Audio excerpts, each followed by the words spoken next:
Smoking is injurious to health. It causes cancer.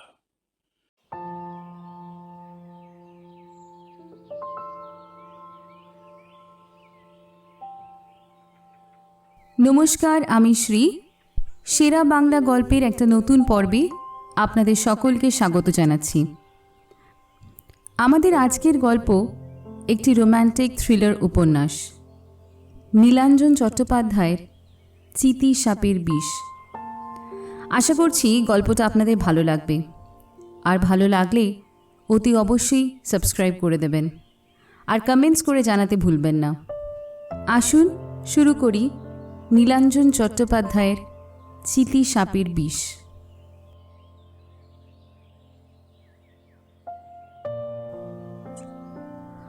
অধ্যাপক স্বাক্ষর সেনের বয়স 32, উচ্চতা 5 ফুট 7 ইঞ্চি, গায়ের রং টকটকে ফর্সা, মাথার চুল ঘন ও কোঁকড়া, চোখ দুটি ভাসা ভাসা। নিজের 3তলা ফ্ল্যাটের দক্ষিণের ঘরে বসে জানলা দিয়ে সে যখন আনমনে বাইরের দিকে তাকিয়ে থাকে, তখন স্বাক্ষরকে যেন খানিকটা রোম্যান্টিক যুগের কবি কিটসের মতো লাগে। কিটস অবশ্য স্বাক্ষরের মতো মাথায় লম্বা ছিলেন না, তিনি ছিলেন খুবই খাটো, যার জন্য তিনি প্রেমিকার কাছেও উপহাসের পাত্র ছিলেন। স্বাক্ষর কিন্তু ইংরেজি সাহিত্যের অধ্যাপক, রোম্যান্টিক কবিদের বিষয়ে সে তার এমফিল করেছে। জন কেটস তার অন্যতম প্রিয় কবি, এবং কিটসের গালে হাত দেওয়া ভাবালুতাময় চোখের সেই বিশ্ববিখ্যাত ছবির একটা প্রিন্টও বাঁধিয়ে স্বাক্ষর তার পড়াশোনার ঘরে টাঙিয়ে রেখেছে। স্বাক্ষর অধ্যাপনা করে বারাসাত কলেজে, থাকে গল্ফগ্রিন অঞ্চলে ছিমছাম একটা ফ্ল্যাটে। তাদের আবাসনের নাম সুচেতনা। এই ফ্ল্যাট কিনেছিলেন স্বাক্ষরের বাবা ভাস্কর সেন। তিনি রিজার্ভ ব্যাংকের অফিসার ছিলেন। কয়েক বছর আগে হার্ট অ্যাটাকে ওনার মৃত্যু হয়। এখন এই ফ্ল্যাটে বসবাস করে ভাস্কর আর তার মা সহেলি দেবী। এখন বেশ রাত, তা 12টা তো বেজেই গেছে। একেবারে শেষ প্রান্তের ঘরে সহেলি ঘুমিয়ে পড়েছেন। মাঝখানের ঘর চানঘর সংলগ্ন, সেটা স্বাক্ষরের শোবার ঘর, আর দক্ষিণের এই ঘর তার পড়াশোনার। স্বাক্ষরের বরাবরের অভ্যেস রাত জেগে পড়াশোনা করা। নামী সাময়িক পত্রে সে সাম্প্রতিক বাংলা কবিতা নিয়ে বেশ কয়েকটি প্রবন্ধ লিখেছে, এবং প্রবন্ধগুলি পাঠক মহলে বেশ সাড়াও ফেলেছে। এছাড়াও সে নতুন কবিদের বইয়ের সমালোচনাও করে নানা পত্রিকায়। এই ধরনের প্রবন্ধ ও সমালোচনায় মিলে বেশ অনেকগুলি রচনা জমে গেছে। শুধুমাত্র প্রবন্ধের বই ছাপেন এমন একজন প্রকাশকও স্বাক্ষরের সঙ্গে যোগাযোগ করেছেন। তিনি স্বাক্ষর সেনের একটি প্রবন্ধের বই ছাপতে চান। এরকম প্রস্তাবে স্বাক্ষরে রাজি হওয়াই স্বাভাবিক। সে 10টির প্রবন্ধের একটি পাণ্ডুলিপি তৈরি করে দিয়েছিল প্রকাশককে। সেই পাণ্ডুলিপি ছাপা হয়ে প্রথম প্রুফ স্বাক্ষরের হাতে এসেছে। এখন রাত জেগে সে লাল কালির পেন হাতে নিয়ে প্রুফ দেখতেই ব্যস্ত ছিল। এমন সময় হঠাৎই তার মোবাইল বেজে উঠল। প্রথমে চমকে উঠেছিল স্বাক্ষর, কারণ রাত এখন গভীর। আবাসনের চারপাশ নির্জন নিঃসার। এই সময় মোবাইল বেজে ওঠা কিছুটা অপ্রত্যাশিত। মনোযোগ বিক্ষিপ্ত স্বাক্ষরের। সে তাড়াতাড়ি মোবাইলটা তুলে সুইচ টিপল। হ্যালো, অধ্যাপক স্বাক্ষর সেন বলছেন? বলছি। স্বাক্ষর রীতিমতো বিস্মিত, কারণ সে শুনছে নারী কণ্ঠ। আমি ভার্জিনিয়া দত্ত বলছি। ভার্জিনিয়া দত্ত? ও হ্যাঁ, বলুন বলুন। চিনতে পারছেন তাহলে? হ্যাঁ, চিনতে পেরেছি। এত রাতে আমাকে এক্সপেক্ট করেননি না? এত রাতে মানে? কেন? আপনি একজন অধ্যাপক হয়ে রাত জেগে পড়াশোনা করতে পারেন, আর আমি কবি হয়ে রাত জাগতে পারি না? জানেন তো, আমার কবিতা রাতেই আসে। তাই নাকি? তাই এতদিনে বুঝলাম। কি কি বুঝলেন? রাতের সমুদ্রে উচ্চ থাকে মৃত্যুর ফেনিল হাহাকার। এরকম অপূর্ব লাইন তো রাতের নির্জনেই একমাত্র লেখা যায়। ও, আপনার এত মনে থাকে? আমার কবিতা এত মনোযোগ দিয়ে পড়েছেন আপনি? আপনার স্মৃতিশক্তিও তো দারুণ। আপনি কি জানেন যে আপনার কবিতার বই, ওই তুমি ডাক দিয়েছ, আমি চতুরঙ্গে রিভিউ করেছি? হ্যাঁ, জানি তো। ওটা পড়েই আমি আপনার সঙ্গে যোগাযোগ করতে চাইছিলাম। 2 মাস লেগে গেল যোগাযোগ করতে? আমি সরি স্বাক্ষরবাবু, খুব দুঃখিত। আসলে আপনার ঠিকানা, ফোন নাম্বার কিছুই আমার কাছে ছিল না। আমি বুঝতেই পারছিলাম না যে কিভাবে আপনার সঙ্গে কন্ট্যাক্ট করব। শেষকালে একদিন মেঘ মুখোপাধ্যায়ের কাছে গিয়ে। মেঘ মুখোপাধ্যায় মানে ওই চতুরঙ্গ পত্রিকায় যে ভদ্রলোক কবিতা আর সমালোচনার বিভাগ দেখাশোনা করেন, উনি? হ্যাঁ, ওর কাছ থেকে আপনার মোবাইল নাম্বার পেয়ে আপনাকে আজ ফোন করছি। আপনার কবিতা আমার সত্যিই খুব ভালো লাগে। আমার খুব আনন্দ হচ্ছে, কিন্তু আবার লজ্জাও পাচ্ছি। আপনি আমার কবিতা এত পছন্দ করেন, অথচ এখনো আমাদের চাক্ষুষ আলাপই হয়নি। তার জন্য কি আমি দায়ী? নিশ্চয়ই না। আসুন না, একদিন কফি খাই দুজনে, আর কবিতা নিয়ে আলোচনা করি। কোনো আপত্তি নেই। কোথায় দেখা হবে শুধু সেটাই বলুন। এলগিন রোডে আইনক্সের পাশে যে বারিস্তা ক্যাফে আছে, ওখানে আমি আগামীকাল আপনার জন্য অপেক্ষায় থাকবো। বিকেল 5টা। বিকেল 5টা? দাঁড়ান, আগামীকাল আমার কলেজের ক্লাসগুলো একবার দেখে নিই। স্বাক্ষর মোবাইল কানে ধরে রাখে আর অন্য হাতে দ্রুত ডায়েরির পাতা উল্টাতে থাকে। ক্লাসের নির্ঘণ্ট দেখে নেয়, তারপর বলে, ঠিক আছে, ওকে, পারফেক্ট। আমার আগামীকাল লাস্ট ক্লাস হচ্ছে বেলা 3টেই। আমি 5টার সময় ওই জায়গায় চলে আসছি। আচ্ছা, তাহলে good night, see you tomorrow. Phone বিচ্ছিন্ন হয়ে যায়। স্বাক্ষরে সারা শরীর কাঁপছিল। অদ্ভুত সুন্দর প্রেমের কবিতা লেখে ভার্জিনিয়া। একেবারে নতুন স্বর, নতুন ভাষা, প্রতিটি লাইনে হৃদয়ের সংরাগ ফুটে ওঠে। সেই ভার্জিনিয়া আজ নিজে থেকে তার সঙ্গে যোগাযোগ করল, আবার দেখা করতেও চায়। বিশ্বাসই হচ্ছিল না স্বাক্ষরের। কেমন দেখতে ভার্জিনিয়াকে! ওর নাম ভার্জিনিয়া কেন? ভার্জিনিয়া ওলফ নামে একজন ইংরেজি লেখিকা আছেন, কিন্তু একজন বাঙালি মেয়ে কবির নাম ভার্জিনিয়া কেন? এরকম 5-7 ভাবতে ভাবতে পাশবালিশটা জড়িয়ে ধরে স্বাক্ষর গভীর ঘুমে তলিয়ে যায়। আজ সকাল থেকেই স্বাক্ষরের মন উচাটন। দেখতে সুপুরুষ এবং সাহিত্যের তুখোড় ছাত্র হওয়া সত্ত্বেও তার এখনও প্রেমের কোনো অভিজ্ঞতা হয়নি। তার কারণ স্বাক্ষর বরাবরই একটু মুখচোরা। প্রেসিডেন্সি কলেজে পড়ার সময় তার সহপাঠিনী কাউকে মনে মনে ভালো যে লাগেনি এমন নয়, সংযুক্তা নামের একটি মেয়েকে খুবই পছন্দের ছিল। সংযুক্তার সঙ্গে অন্তরঙ্গ হবার সুযোগ পেয়েও সেই সুযোগটা সে হেলায় হারিয়েছিল। কিন্তু সংযুক্তার কথা তার যখনই মনে পড়েছে, সে মনে মনে হ্যামলেট নাটক থেকে আবৃত্তি করেছে, ফ্রায়ালটি, তাই নেম ইজ ওমেন। বিকেল 5টার সময় এলগিন রোডে বারিস্তা ক্যাফেতে উঠতি এবং অত্যন্ত প্রতিশ্রুতিময় কবি ভার্জিনিয়া দত্ত তার জন্য অপেক্ষা করবে, এই কথা যতবার তার মনে পড়ছে ততবারই নিজের ভিতর দারুণ উত্তেজনা বোধ করছে স্বাক্ষর। কোনো বারিস্তা ক্যাফেতে সে আজ পর্যন্ত ঢোকেনি, তবে বাইরে থেকে দেখে মনে হয়েছে একজন গার্লফ্রেন্ড ছাড়া ওসব জায়গায় পা দেওয়াই যায় না।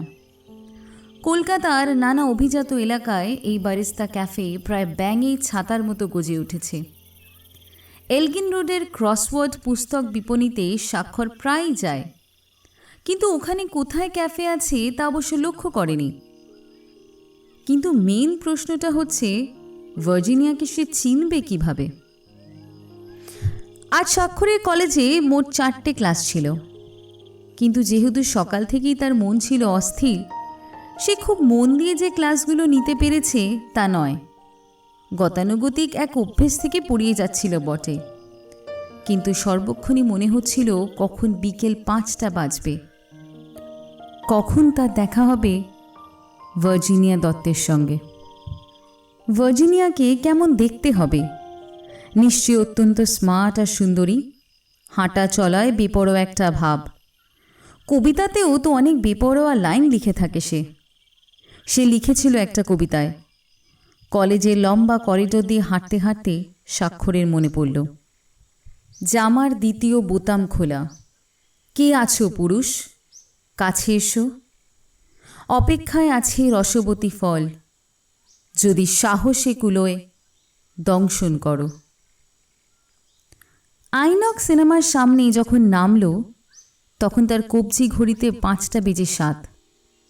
ট্যাক্সি চালকের হাতে পুরো 100 টাকার নোট গুজে স্বাক্ষর এদিক ওদিক তাকাতে লাগল। কোথায় ব্যারেস্তা ক্যাফে? নানা রকম দোকানে জায়গাটা 6 লাভ, এটা ঠিক, কিন্তু ক্যাফে তো চোখে পড়ছে না। যে ফুটপাত দিয়ে অনিশ্চিতভাবে স্বাক্ষর হাঁটছিল তার বিপরীত দিক থেকে হেঁটে আসছে একজোড়া যুবক ও যুবতী। স্বাক্ষরেরই বয়স যুবকের, জিন্স আর রাউন্ড নেক গোলাপি গেঞ্জি। যুবতীর পরনে হাঁটু পর্যন্ত জিন্স কেপরি, সাদা এবং খাটো টপ, রঙিন চুল। ওরা নিজেদের মধ্যে কথা বলতে বলতে আসছিল। স্বাক্ষর যুবককে জিজ্ঞেস করতে বাধ্য হলো, excuse me, yes, do you know any barista cafe around here? Oh yeah, just inside the place of Inox. Thank you so much. স্বাক্ষর উঠছিল। আইনক্স ফোরামে ঝাঁ চকচকে বিশাল চত্বর, বিভিন্ন সম্ভারের দোকান। সিনেমা হল কোন দিকে? শুনেছি এখানে অনেকগুলো সিনেমা অডিটোরিয়াম। টিকিট কাউন্টার কোন দিকে?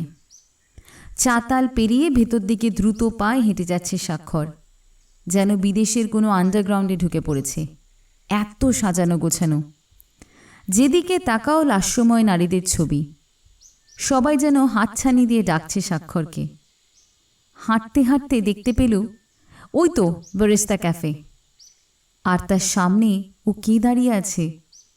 ছিপছিপে লম্বা এক তন্নি, পরনে জিন্স ট্রাউজার, গোলাপি টপ, বয়কার চুল, কানে দুটো গোল রিং। কি নিষ্পাপ মুখশ্রী। মেয়েটি এগিয়ে এলো, বলল, নমস্কার, আমি ভার্জিনিয়া দত্ত, আপনি 15 মিনিট লেট কিন্তু।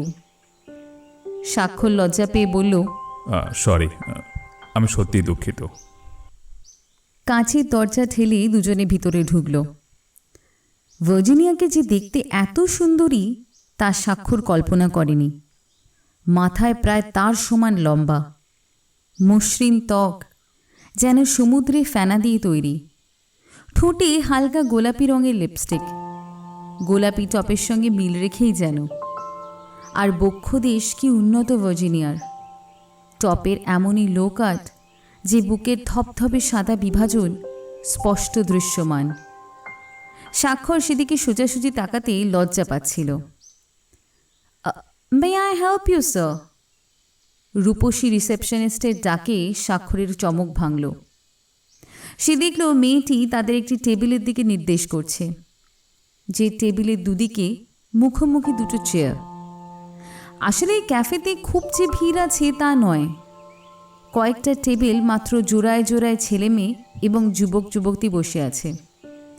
তবে ক্যাফের ভিতরের পরিবেশটাই বেশ মনোরম। হালকা পারফিউমের গন্ধ, দেওয়ালে দেওয়ালে পেইন্টিং, একটা ছবি যে ভ্যান গঘের আর একটা গণেশ পাইনে, সেটা দেখা মাত্রই বুঝতে পারল স্বাক্ষর। ভারতীয় এবং পাশ্চাত্য চিত্রকলা নিয়েও তার কিছু পড়াশোনা আছে। দুজনে মুখোমুখি বসেছে। স্বাক্ষরের বুক ঠিপ ঠিপ। ভার্জিনিয়া তীক্ষ্ণ দৃষ্টিতে তাকিয়ে আছে তার দিকে।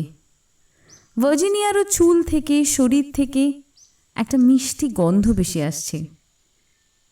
স্বাক্ষর কিভাবে কথা শুরু করবে ভেবে পাচ্ছে না। তাকে বাঁচালো ভার্জিনিয়ায়। ট্রাউজারের পকেট থেকে ফস করে সিগারেটের প্যাকেটটা বের করে প্যাকেটের মুখ খুলে বাড়িয়ে দিল। প্লিজ। কিং সাইজ এবং দামি সিগারেট। একটা সিগারেট টেনে নিল স্বাক্ষর। নিজেকে সে মনে মনে বলছিল, স্মার্ট হও, বি স্মার্ট। হলোও তাই। নিজের পাঞ্জাবির পকেট থেকে ছোট চৌকো লাইটারটা বের করে জ্বালিয়ে ধরল ভার্জিনিয়ার সামনে। সুমিষ্ট বাজনা। ভার্জিনিয়া ঈষৎ নিচু হয়ে নিচে সিগারেট ধরিয়ে নিল, বলল, ধন্যবাদ। স্বাক্ষরও সে আগুনে সিগারেট ধরিয়ে নিল। এখন সে ভিতরে ভিতরে অনেকটা স্বাভাবিক বোধ করছে। ইতিমধ্যে সাদা স্কার্ট এবং নীল টপ পরিহিত তরুণী বাটলার নোটবুক আর পেন্সিল নিয়ে এসে সামনে দাঁড়ালো খাবার অর্ডার নিতে। পরিষ্কার বাংলায় ভার্জিনিয়া বাটলারকে বলল, আপনি একটু পরে আসুন প্লিজ, আমরা একটু মেনু কার্ডটা দেখে নিই। আপনি কি নেবেন মিস্টার সেন? আমি যা হোক একটা কিছু নিলেই হলো। বেভারেজ ড্রিঙ্ক নিয়ে স্টার্ট করবেন? Drinks you mean? স্বাক্ষরের ফর্সা মুখ ঈষৎ রক্তিম। এরকম প্রস্তাব প্রথম দিনের আলাপেই সে এক বাঙালি মেয়ের থেকে বোধহয় আশা করেনি। আর তার অবস্থা দেখে ভার্জিনিয়া হেসে প্রায় ভিড়মি খায় আর কি। কেন অধ্যাপক সেন, ড্রিঙ্ক করেন না? স্ট্রেঞ্জ। রিলকের কবিতা, বদলেয়ারের কবিতা, বুদ্ধদেব বসুর কবিতা নিয়ে দীর্ঘ দীর্ঘ সব প্রবন্ধ লিখেছেন। কোথায় যেন লিখেছেন, সুনীল শক্তির মতো যমজ কবি বাংলা সাহিত্য ছাড়া পৃথিবীর সাহিত্যে বিরল। কিন্তু আপনি কি জানেন, এরা ব্যক্তিগত জীবনে প্রত্যেকেই সুরাসক্ত। শক্তির কবিতার মতন তার মদ্যপানও আমাদের কাছে একটা মিথ, অথচ আপনি নিজে মদ খান না। না তা নয়, আই টেক ড্রিঙ্কস, কিন্তু প্রপোজালটা যে আপনার কাছ থেকে আসবে আমি তা ভাবতে পারিনি। আপনি খুব গুডি গুডি বয় দেখছি। এই কথা বলেই ভার্জিনিয়া একটা অদ্ভুত কাণ্ড করল, অপ্রত্যাশিতও বলা যায়। ডান হাত বাড়িয়ে হঠাৎ স্বাক্ষরের একটা গাল আলতো টিপে দিল। তার সঙ্গে হেসে বলল, শুধু পড়াশোনাই করেন আর ক্লাসে লেকচার দিয়ে বাড়ি ফিরে আসেন। আপনার বুঝি কোনো প্রেমিকা নেই? প্রেমিকা? না, এখনো পর্যন্ত নেই।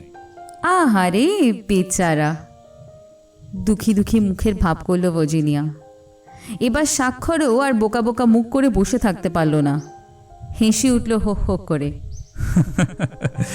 ভার্জিনিয়া, বলতেই হবে আপনি খুব স্মার্ট আর কর্ডিয়াল। আমার ভালো লাগছে। আর ঠিক সেই মুহূর্তেই সেই সুন্দরী বাটলারের আবার আবির্ভাব। এবার আর ইংরেজিতে নয়, সে পরিষ্কার বাংলাতেই বলল, এবার কি অর্ডারটা পাবো? অবশ্য, ভার্জিনিয়া বলল। স্বাক্ষরকে কিছু বলতেই দিল না, কিংবা বলা যেতে পারে স্বাক্ষর কিছু বলার সুযোগই পেল না। ভার্জিনিয়া বলে যাচ্ছিল, 2 peg whiskey with soda and ice. কোন brand madam? Antiquity. Oh yes, ice ড্রিঙ্কের সঙ্গে ফ্রি অফ কস্ট আপনারা কি দিচ্ছেন? Cashew nuts and salad. Then take the order of a plate of fish finger. Okay, আপাতত এই, পরে দরকার হলে বলবো। Okay madam, thank you. মেয়েটি দ্রুত পায়ে চলে গেল। হাঁ করে দেখছেনটা কি? অ্যান্টিকুইটি চলে তো? হ্যাঁ, চলে। স্বাক্ষর হেসে ঘাড় নাড়ল। আজ সকালে একটা কবিতা লিখেছি, আপনাকে শোনাবো বলে। ভার্জিনিয়া হেসে বলল। হাসলে তার 2 গালে টোল পড়ে। স্বাক্ষর লক্ষ্য করল। নিশ্চয়ই শুনবো। ভার্জিনিয়া হাতের ব্যাগটা থেকে এক টুকরো কাগজ বের করল, নীল রং কাগজ। নীল রং কাগজেও কবিতা লেখে? স্বাক্ষরে মনে হচ্ছিল সে বাস্তবে নেই, স্বপ্নের ছায়াপথে উড়ে বেড়াচ্ছে। ভার্জিনিয়া এত রূপসী, এত আকর্ষণীয় সে কল্পনাও করতে পারেনি। পড়ুন, শুনি। স্বাক্ষর বলল, শেষ হয়ে যাওয়া সিগারেটটা অ্যাশট্রেতে গুঁজে। ঠিক তখনই সুন্দরী বাটলার ট্রেতে নিয়ে এলো বিস্কিট 2 গ্লাস, কাঁচের বাটিতে কাজু বাদাম, কাঁচের প্লেটে সালাদ, সোডার বোতল আর ফ্লাস্কে আইস কিউব। ভার্জিনিয়া নিজের পেগ উঁচু করে বলল, চিয়ার্স। কাঁপা কাঁপা হাতে স্বাক্ষরও তাই করল। ভার্জিনিয়া চুমুক দিল। স্বাক্ষরও? এটা তো আর বলা যায় না ভার্জিনিয়াকে যে স্বাক্ষর নিয়মিত মদ্যপায়ী নয়। শেষ সে মদ খেয়েছি 2 মাস আগে, কলেজের 3 অধ্যাপক বন্ধু মিলে। ভার্জিনিয়া তাড়িয়ে তাড়িয়ে স্যালাড চিবোচ্ছে। স্বাক্ষরের দিকে তাকিয়ে হাসল এবং বলল, I you enjoying? Oh sure. এবার কবিতাটা পড়ি। আরেকটা সিপ নিয়ে সে বলল। হ্যাঁ, পড়ুন। ভার্জিনিয়া পড়তে শুরু করল। প্যাপিরাস তুমি অভিনব কত সবুজ ঝাঁকড়া চুলে, চেতনা মুখর শরীর তীব্র উপছে নীলের কুলে, প্রাচীন মিশর অন্তর ঘুরে জমাটি চিত্রকলা, শৈলী তোমার প্রলুব্ধ করে বিগত গল্প বলা, পবিত্র ওই মায়াবী হরফ হায় রোগোফ্লিক লিপি, পাষাণ ছাড়াও মূর্ত করেছে শুভ্র তোমার দীপি, প্রবাদ মিশরে তুমিও নলিনী অমোঘ প্রতীকে ধন্য, বর্ণমালার উত্তাপ ঘোর শুধুই তোমার জন্য। কেমন লাগলো কবিতা? ভার্জিনিয়া হেসে জিজ্ঞেস করল। Great, simply great. জড়ানো স্বরে বলল স্বাক্ষর। আবেগ তার বুকে যেন উপছে পড়েছে। সে বলল, ভার্জিনিয়া, আমি আপনার কবিতা নিয়ে একটা দীর্ঘ প্রবন্ধ লিখব। আপনি শুনুন, আমার একটা প্রবন্ধ গ্রন্থ প্রকাশিত হতে চলেছে আগামী বইমেলায়। কোন প্রকাশনা থেকে জানেন? কোন প্রকাশনা? প্রজ্ঞা প্রকাশনা। খুব প্রেস্টিজিয়াস পাবলিকেশন। তা তো বটেই। 15টি প্রবন্ধ থাকবে বইতে, 15 জন কবির কবিতা বিষয়ে, আর তার মধ্যে একজন কবি হচ্ছেন এই আপনি। ও রিয়েলি? এ আমার কত বড় সম্মান। আচ্ছা, সত্যি কি আপনি আমার কবিতাকে এত ভালোবাসেন? আমার তো এখনো কোনো বই প্রকাশিত হয়নি। আমি খুব অহংকারী, জানেন তো। প্রকাশক আমার বই ছাপতে না এগিয়ে এলে আমি কোনো প্রকাশককে খোসামত করতে যাব না। আমার প্রবন্ধের বইটা বেরিয়ে যাক, দেশ আনন্দবাজার পত্রিকায় রিভিউ হোক, তারপর দেখবেন আপনার বাড়ির সামনে প্রকাশকদের লাইন পড়ে যাবে। বলছেন? বলছি মানে? নিশ্চিত বলছি। এরপর আরও 1 পেগ। মোট 3 পেগ করে মদ খেলে দুজনে। ভার্জিনিয়া অত্যন্ত স্বাভাবিক, কিন্তু স্বাক্ষর বুঝতে পারছে তার মাথা ঝিমঝিম করছে। ভার্জিনিয়া ফিসফিস করে বলল, একা একা যদি বাইরে যেতে না পারেন আমার কোমর জড়িয়ে ধরুন, লজ্জার কিছু নেই। তাই করল স্বাক্ষর। ভার্জিনিয়ার ক্ষীণ কটিতট জড়িয়ে ধরল। ক্যাফের বাইরে এলো। ওদের দেখে একটা ট্যাক্সি গুটিসুটি সামনে চলে এলো। ভার্জিনিয়া দরজা খুলে আগে স্বাক্ষরকে ভেতরে তুলে নিল, তারপর নিজে উঠল। কোথায় যাবেন? তুমি যেখানে নিয়ে যাবে। স্বাক্ষরের উত্তর শুনে ভার্জিনিয়ার ঠোঁটে একটা ক্রূর হাসি ফুটে উঠল। ময়দানের দিকে চলুন, সে ট্যাক্সি চালককে বলল। মিটার ডাউন করে চালক গাড়ি চালাতে লাগলো। অন্ধকার মাঠের মধ্যে গাড়ি এসে দাঁড়ালো। গড়ের মাঠ, আশেপাশে ঝাঁকড়া গাছ। ট্যাক্সি চালক অভিজ্ঞ। ইঞ্জিন থামিয়ে ভার্জিনিয়ার দিকে পিছন ফিরে বলল, जगह पसंद आया मैन साहब? हाँ। 200 रुपया ज़्यादा लगेगा। तुम चिंता मत करो। मैं चाय पी के आता हूँ, आधा घंटा बाद आऊँगा, ठीक है ना? हाँ ठीक है, आप आधा घंटा बाद आ जाइए। ট্যাক্সির মধ্যে আলো অন্ধকার। স্বাক্ষর প্রায় ভার্জিনিয়ার কাঁধে মাথা দিয়ে শুয়ে আছে। হঠাৎ তার সম্বিত ফিরল। সে ধর্মর করে সোজা হয়ে বসল। তারপর চেঁচিয়ে বলল, এ কি, আমরা কোথায় এসেছি? ট্যাক্সি এখানে কেন? আর চারপাশে এত অন্ধকার। ভার্জিনিয়া তার ঠোঁটে আঙুল রাখল। চুপ, কচি খোকা। চারপাশে কেউ নেই, আমি আছি। আপনার আমাকে আদর করতে ইচ্ছে করছে না? এত দিনকার নিরুদ্ধ কাম যেন স্বাক্ষরের মধ্যে ফনা তুলে জেগে উঠল। সে পাগলের মতো ভার্জিনিয়াকে চুম্বন করতে লাগল। হঠাৎ কঠিন স্বরে বলে উঠল ভার্জিনিয়া, আজ আর বাড়াবাড়ি নয়। কি হলো? আজ আর ভালো লাগছে না। প্রথম দিনেই এর বেশি নয়। তাহলে তো আমি পুরনো হয়ে যাব, তাই না? আচমকা বাধা পেয়ে স্বাক্ষরও কেমন থমকে গেছে। আলো অন্ধকারের মধ্যেই সে বুঝতে পারছে ভার্জিনিয়া তার পোশাক ঠিকঠাক করে নিচ্ছে। আর একটু আদর করতে দাও না লক্ষ্মীটি। No, I say no. তোমার নেশা হয়ে গেছে। এবার লক্ষ্মী ছেলের মতো বাড়ি চলো। অন্যদিন আরেকদিন হবে।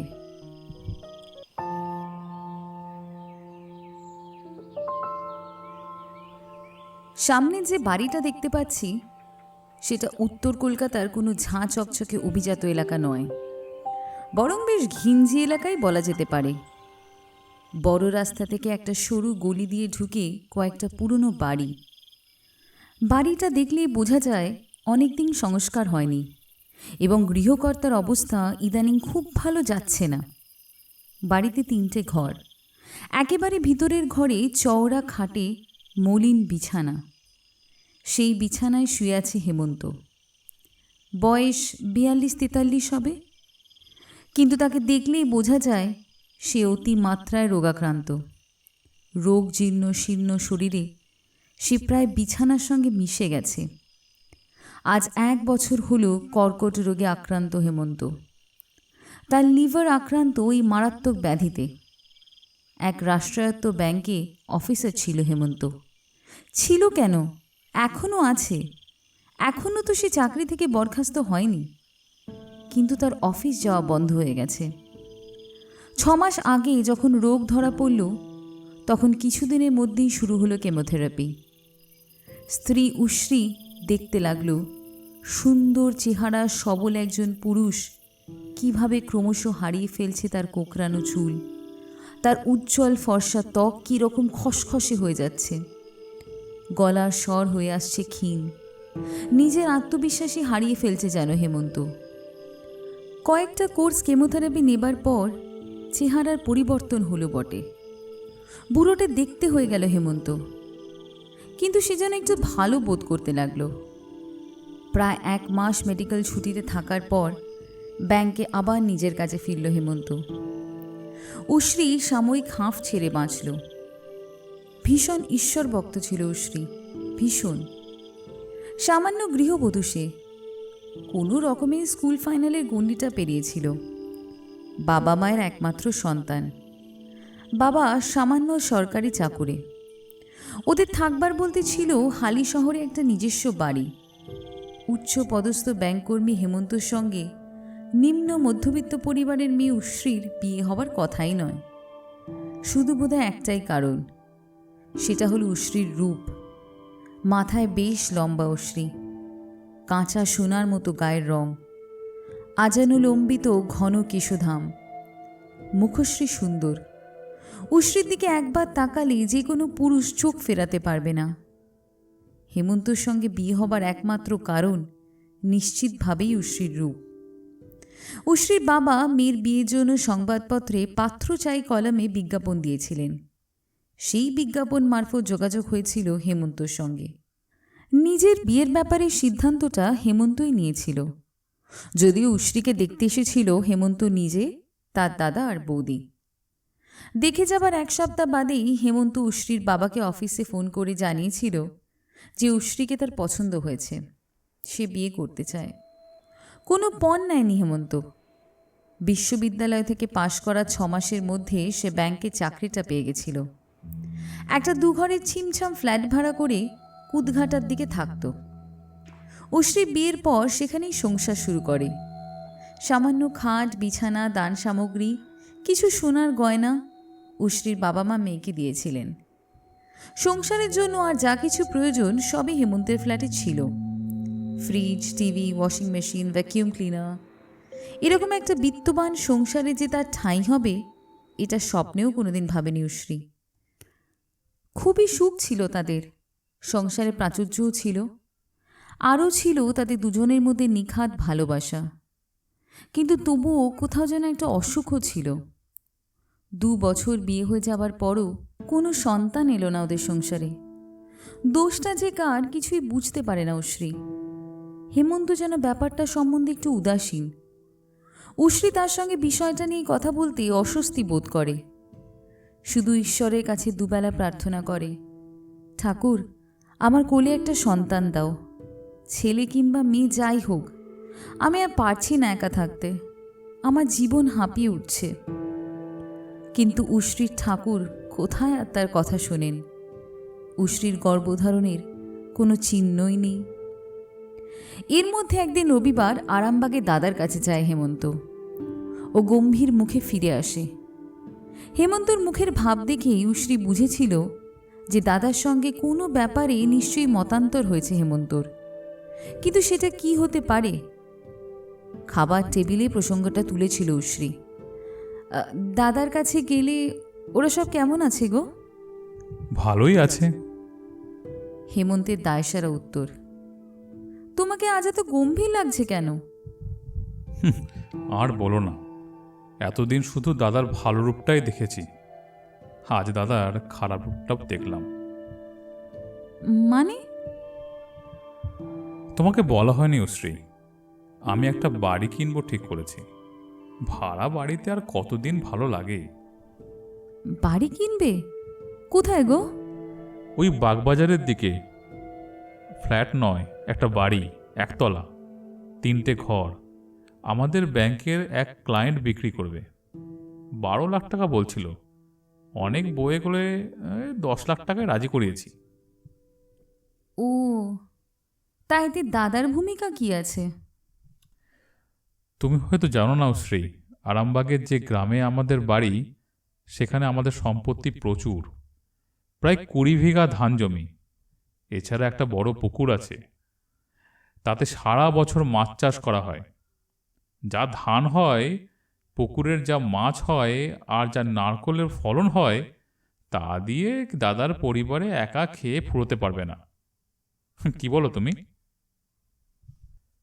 এখন আমার অতিরিক্ত টাকার দরকার, তাই আমি দাদার কাছে গিয়েছিলাম আমার ন্যায্য প্রাপ্য চাইতে।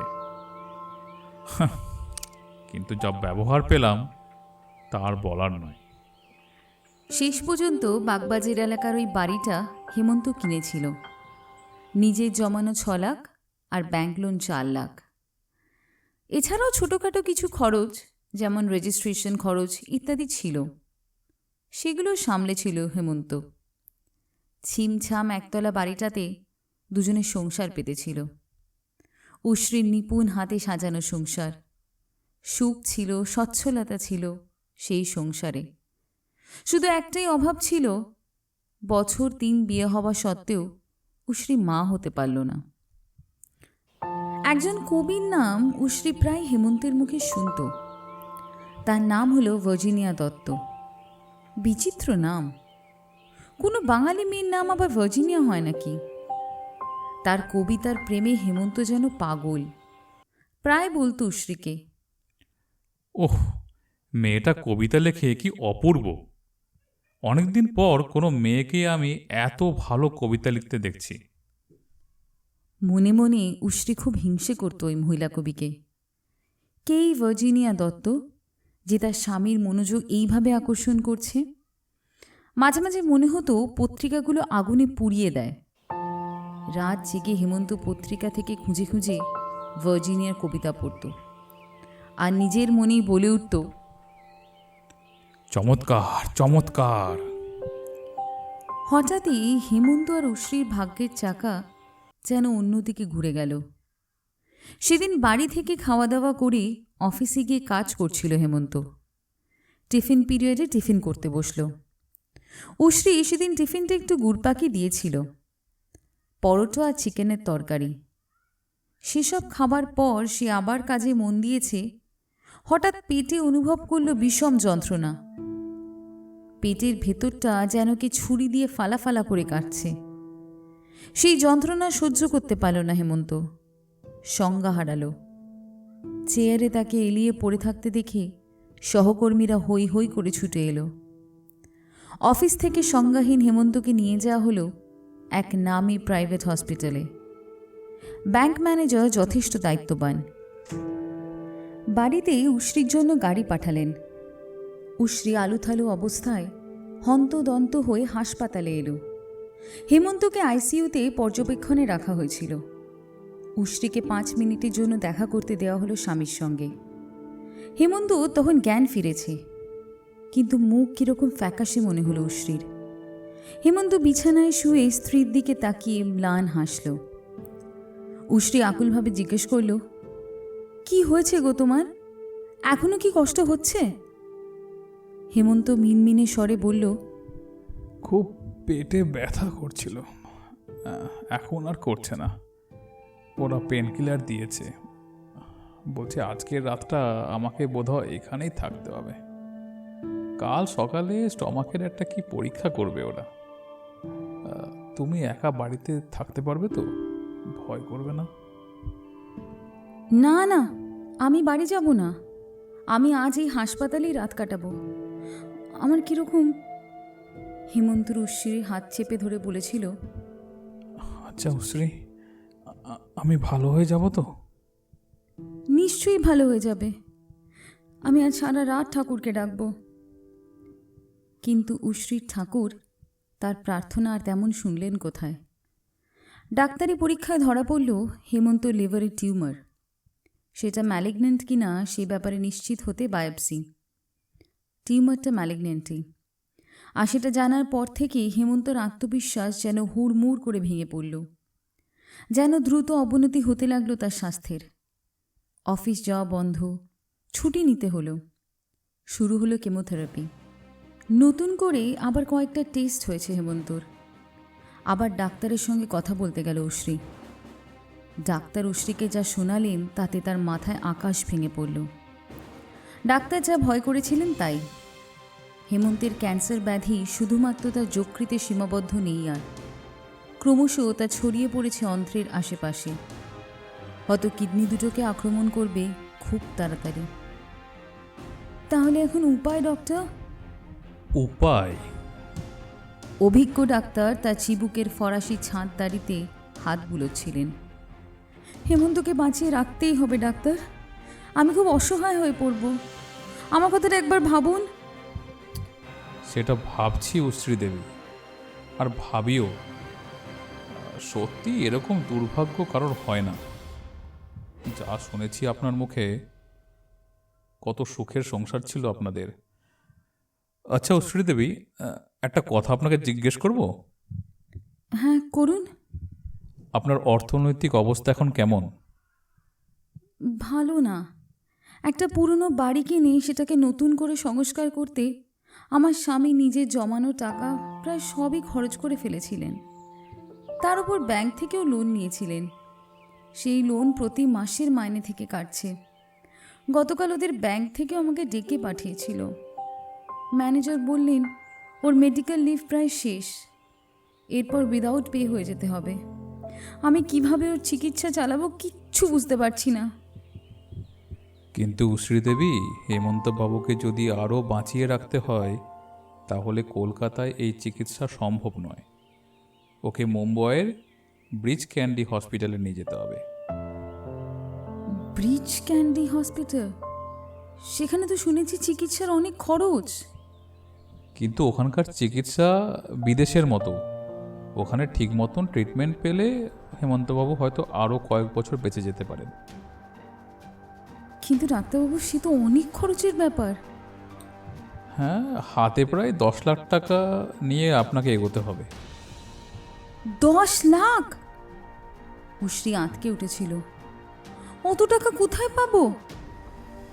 আচ্ছা, ওনার ব্যাংক থেকে লোন পাবেন না?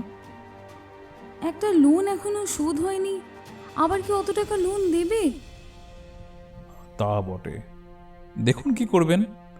আমি আমার সাজেশনটা দিলাম। আচ্ছা, বেস্ট অফ লাক। উশ্রী যখন বাড়ি ফিরল, হেমন্তকে দেখে মনে হলো আরও রুগ্ন, কদিনে যেন আরও রোগা হয়ে গেছে। হেমন্ত উশ্রীকে বলল, আমাকে তুমি বাঁচাতে পারবে না উশ্রী।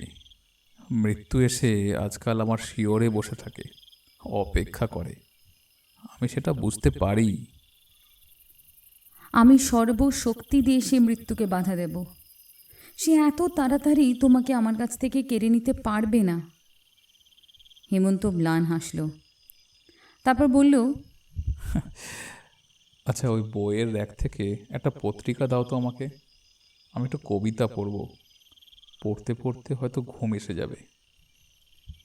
কার কবিতা পড়বে? আমি তো একজনেরই কবিতা পড়ি।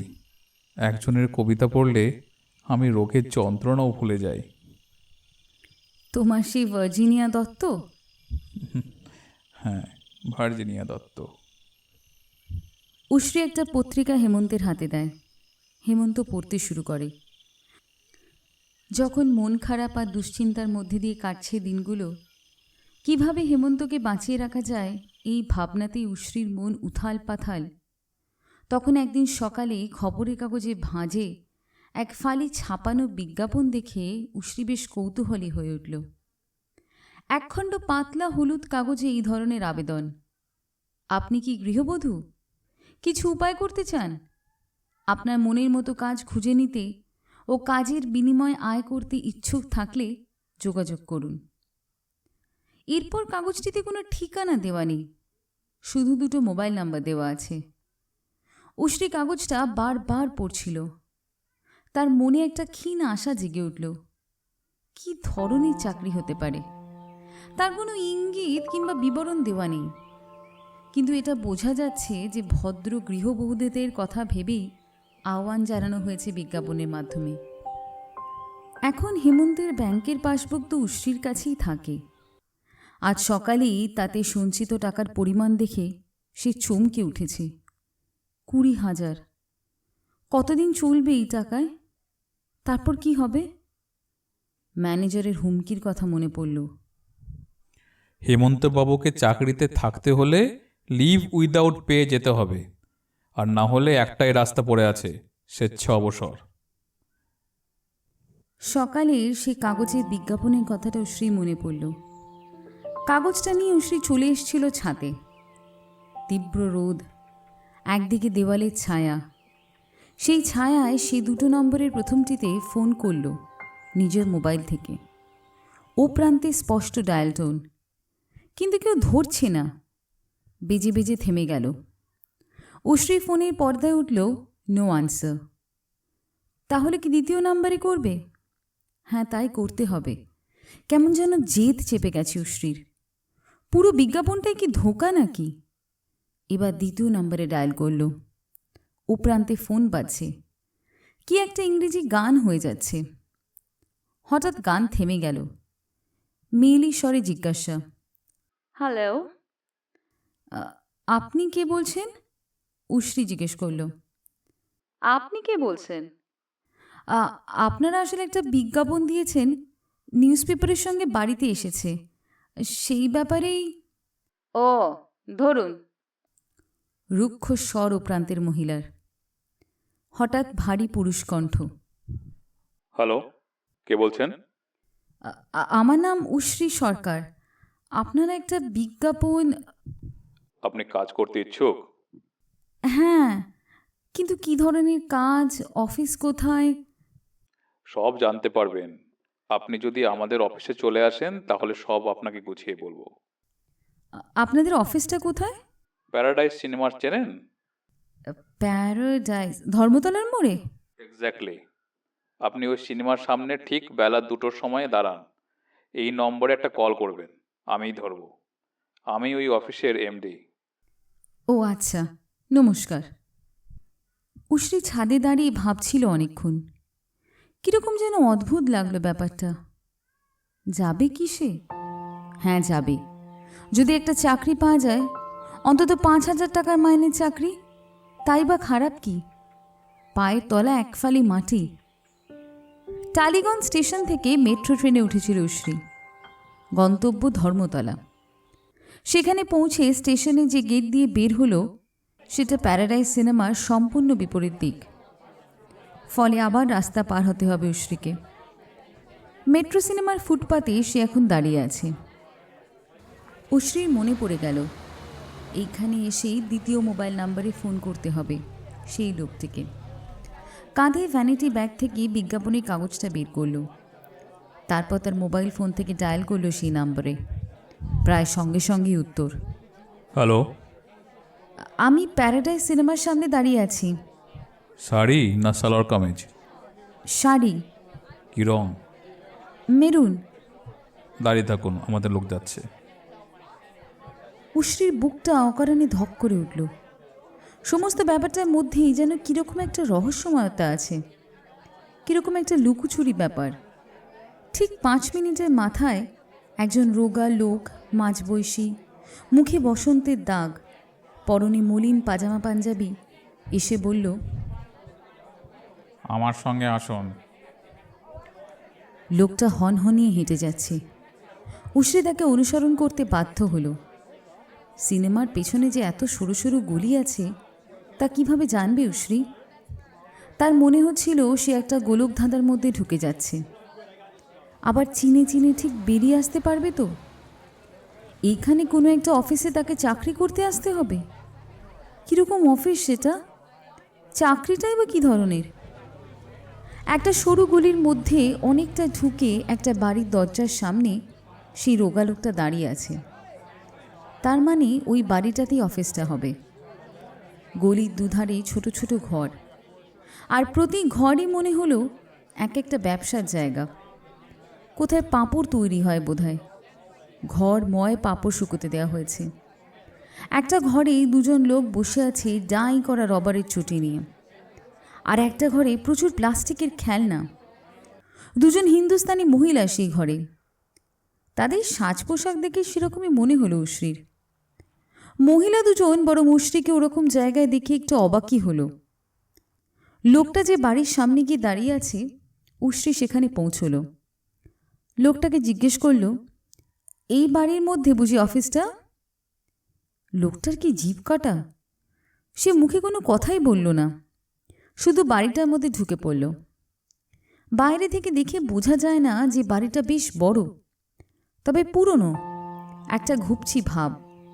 এবং সব বাড়ি যেমন একটা পুরনো গন্ধ থাকে, এই বাড়িটারও তাই। কাঠের সিঁড়ি, দোতলার দিকে উঠে গেছে। কিন্তু এই বাড়িটা যে কতলা সেটা উশ্রী ঠিক খেয়াল করতে পারল না। এরকম দুপুরবেলা বাইরে রোদ ঝলমল করছে, কিন্তু বাড়ির ভিতরটা বেশ অন্ধকার। সেই জন্যই বোধহয় সিঁড়ির মাথায় টিমটিমে আলো জ্বলছে। কি অদ্ভুত পরিবেশ রে বাবা! উশ্রীর এবার একটু ভয় ভয় পাচ্ছিল। লোকটা সিঁড়ির মাথায় মানে দোতলা স্টেয়ারকেসে উঠে দাঁড়িয়ে আছে।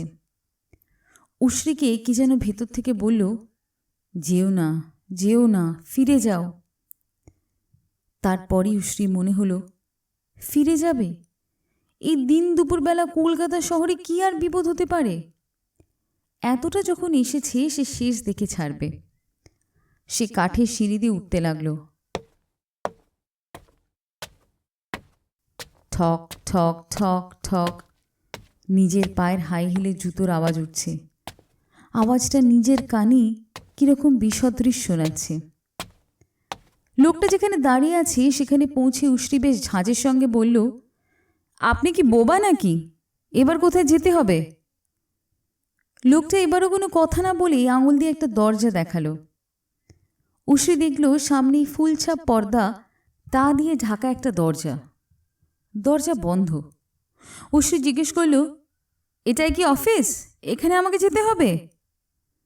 লোকটা এবারও কোনো কথা না বলে শুধু ঘাড় নাড়ল। উশ্রী আর দাঁড়ালো না, এগিয়ে গিয়ে দরজায় আলতো চাপ দিল। দরজাটা আসলে ভেজানো ছিল। উশ্রী আলতো চাপ দিতেই খুলে গেল। দেখল ভেতরে একটা টেবিল, টেবিলের এপাশে কয়েকটা চেয়ার, টেবিলের ওপাশে একটা চেয়ারে একজন লোক বসেছিল। উশ্রীকে দেখেই চেয়ার ছেড়ে উঠে দাঁড়ালো। দুহাত বাড়িয়ে অভিবাদনের ভঙ্গিতে বলল, আসুন আসুন, ওয়েলকাম মিসেস। উশ্রী সরকার। ও হ্যাঁ, উশ্রী সরকার। উশ্রী ঘরে ভিতরে ঢুকল। টেবিল ঘেঁষে এপাশে চেয়ারটা একটিতে বসল। মাথার উপর পুরনো দিনের ফ্যান ঘুরছে। ঘরটা শীততাপ নিয়ন্ত্রিত নয়, তবুও বেশ ঠান্ডা। টেবিলের ওপর কাঁচ, কয়েকটা ফাইল রাখা আছে। উশ্রী বলল, আপনি কি আমার সঙ্গে ফোনে কথা বলেছিলেন? হ্যাঁ আমি, নমস্কার। আমার নাম সন্তোষ মণ্ডল। আমার আরেকটা চালু নাম আছে, স্যান্ডার্স। আমার পরিচিত জনেরা ওই নামেই আমাকে ডাকে। আপনাদের কোম্পানির এমডি তো আপনি? আগে হ্যাঁ। কোম্পানির নামটা কি? সব জানবেন, সব জানবেন। আগে বসুন, চাটা খান। শুধু জেনে রাখুন, আমাদের কোম্পানি এখনো কাজ শুরু করেনি, এইবার করবে। আমাদের কাজ হলো ডিটারজেন্ট তৈরি করা। হাবড়ায় আমাদের ফ্যাক্টরি আছে। আমরা কিছু সেলস গার্ল খুঁজছি, যারা যারা বাড়িতে গিয়ে হাউসওয়াইফদের কাছে আমাদের ডিটারজেন্ট প্রচার করবে। মোটামুটি 5 জন মহিলাকে এই পর্যন্ত আমরা সিলেক্ট করেছি। আপনি হলেন 6th। আপনাদের প্রত্যেককে কাজের জোন ভাগ করে দেওয়া হবে। ফিক্সড স্যালারি পাবেন, সঙ্গে আছে কমিশন, মোটামুটি 20%। স্যালারিটা কত? আর কাজের জোনটা কোন দিকে? সব বলছি, অধৈর্য হবেন না। সম্ভবত বাড়ি থেকে অনেকক্ষণ বেরিয়েছেন, একটু চা খান। এই বলে স্যান্ডার্স কলিং বেল বাজালো। সেই লোকটা এলো যে একটাও কথা না বলে উশ্রীকে এই বাড়িতে গাইড করে এনেছে। 2 কাপ চায়। স্যান্ডার্স অর্ডার দিল। খানিকক্ষণ পর রোগামতো লোকটি 2 কাপ চা নিয়ে ঢুকল। উশ্রী চায়ের কাপে চুমুক দিল। এদিক ওদিক কথা বলতে বলতে হঠাৎ উশ্রীর খুব ঘুম পাচ্ছিল। তার মাথাটা ঝুলে এলো টেবিলের ধারে। কি হলো শ্রী দেবী, অসুস্থ বোধ করছেন নাকি? না, মাথাটা খুব ঘুরছে, খুব ঘুরছে। বলতে বলতে উশ্রী সত্যি ঘুমে ধরে পড়ল। তার আর কিচ্ছু মনে নেই। কতক্ষণ ঘুমিয়েছিল খেয়াল নেই উশ্রীর।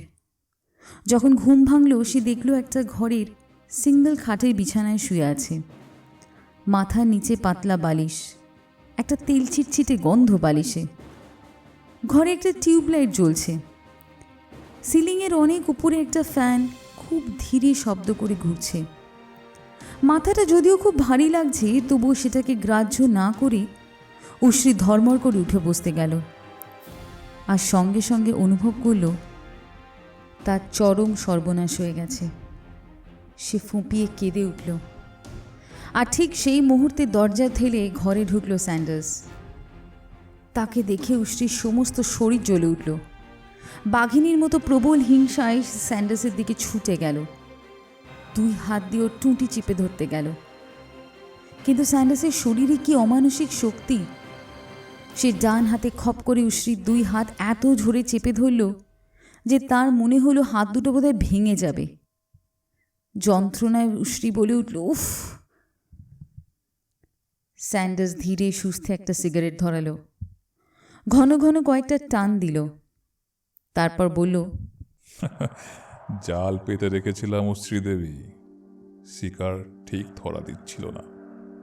এখন শিকার শেষমেশ যদি নিজে থেকে এসে ধরা দেয়, তো আমার কি করার আছে বলুন?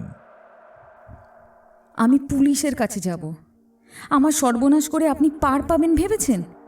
হাত করা পড়াবো আপনাকে, হাজত বাস করাবো। উত্তরে হা হা হা করে হেসে উঠল স্যান্ডার্স। পকেট থেকে একটা রিভলভার বের করে একবার উশ্রীর দিকে তাক করে উঠল। চমকে উঠল উশ্রী। তারপর আবার হা হা করে হাসতে হাসতে স্যান্ডার্স বলল, পুলিশের কাছে যাবেন? ভুলেও সে কাজটি করবেন না।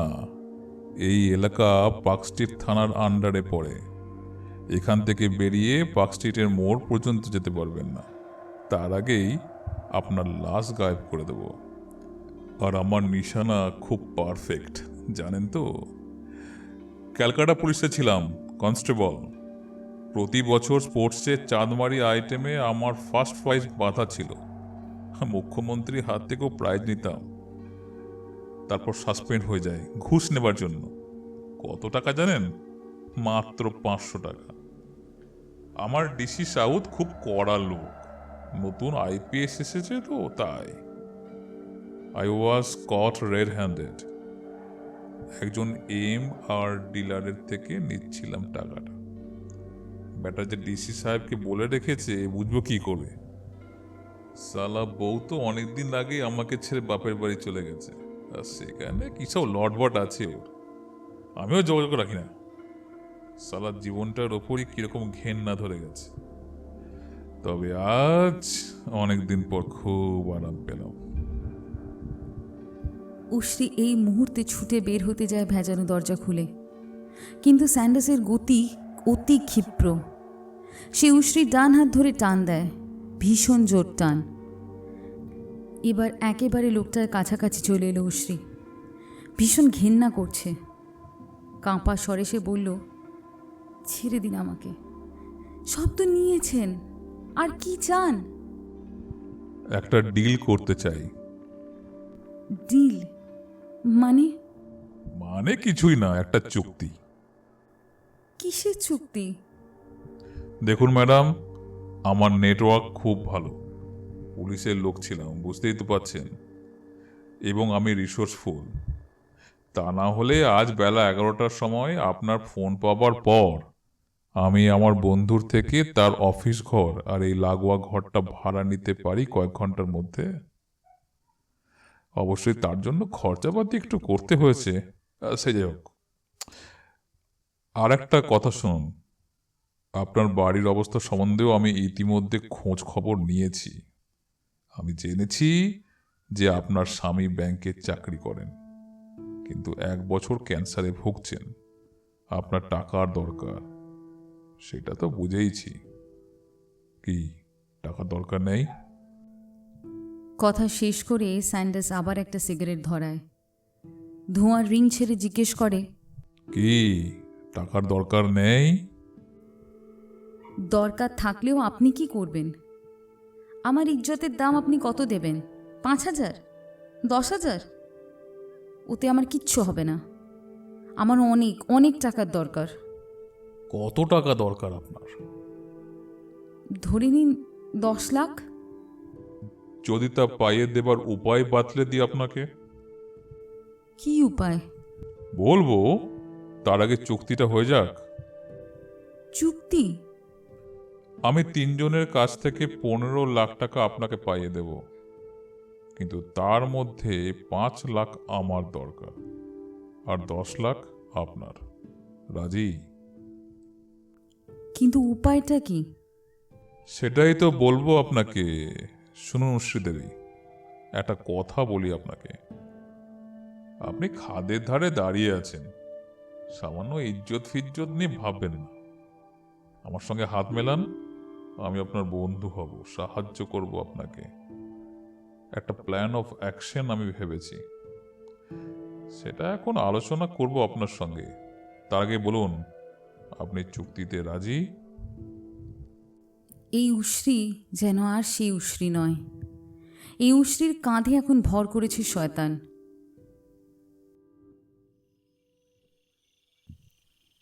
একটু রাত হলো বাড়ি ফিরতে উশ্রীর। কাজের মেয়েটি জানালো সে দাদাবাবুকে রাতের খাবার আর ওষুধপত্র দিয়েছে। উশ্রী তাড়াতাড়ি হেমন্তের ঘরে ঢুকল। ঘরে আলো জ্বলছে। হেমন্ত তখনও ঘুমোয়নি, চিত হয়ে শুয়ে, হাঁটু পর্যন্ত একটা পাতলা চাদর, আর 2 হাতে ধরা আছে একটা পত্রিকা। উশ্রীর ভুরু কোঁচকাল। সে জানে হেমন্ত এখন মন দিয়ে সেই মুখপুরি ভার্জিনিয়া দত্তের কবিতা পড়ছে। কি বিচিত্র অবসেশন! উশ্রীকে শিয়রের কাছে অনুভব করে হেমন্ত বইয়ের দিকে চোখ রেখেই বলল, আজ ফিরতে এত রাত হলো যে? কোথায় গিয়েছিলে? ও, তোমাকে বলা হয়নি হেমন্ত। আসলে ফোনটা পেয়ে টেনশনে বলতে ভুলে গেছি।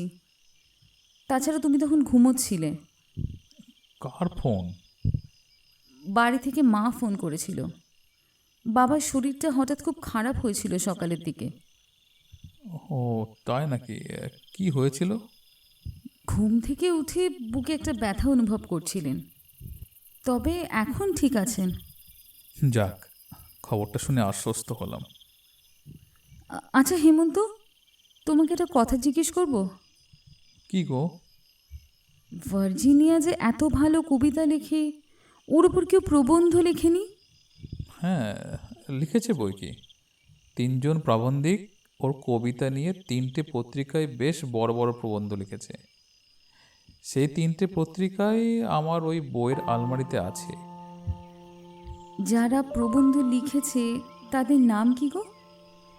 একজনের নাম স্বাক্ষর সেন, একজনের নাম অগ্নিবীণ মুখোপাধ্যায়, আরেকজনের কি যেন নাম। মনে পড়ছে না? মনে পড়বে পড়বে, নামটা একটু অদ্ভুত তো। হ্যাঁ হ্যাঁ হ্যাঁ, প্রাঞ্জল সরকার। 3টে নামই কিন্তু অদ্ভুত, যেমন কবির নাম তেমনি প্রাবন্ধিকদের নাম। হেসে উশ্রী বলল।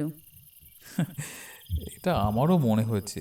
একজন বাঙালি মহিলা কবির নাম ভার্জিনিয়া কেন? কোন পত্রিকায় এই প্রবন্ধগুলো ছাপা হয়েছে গো? স্বাক্ষর সেনের প্রবন্ধটা ছাপা হয়েছে উপমা পত্রিকায়, এপ্রিল মে সংখ্যায়। অগ্নিবীণ মুখোপাধ্যায়ের প্রবন্ধটা ছাপা হয়েছে মনন পত্রিকায় জানুয়ারি সংখ্যায়। আর প্রাঞ্জল সরকারের প্রবন্ধটা ছাপা হয়েছে অন্ধযুগ পত্রিকায়, মনে হয় গত বছর ডিসেম্বরের সংখ্যায়। সব তুমি আমার ওই বইয়ের র্যাকে পেয়ে যাবে। তোমার মেমোরি দেখে আমি অবাক হয়ে যাচ্ছি হেমন্ত। হেমন্ত হাসে, একটা হাত বাড়িয়ে উশ্রীর করতল স্পর্শ করে, করুণ স্বরে বলে, সবই তো ছিল, কিন্তু কি লাভ হলো? আমি আর কদিন।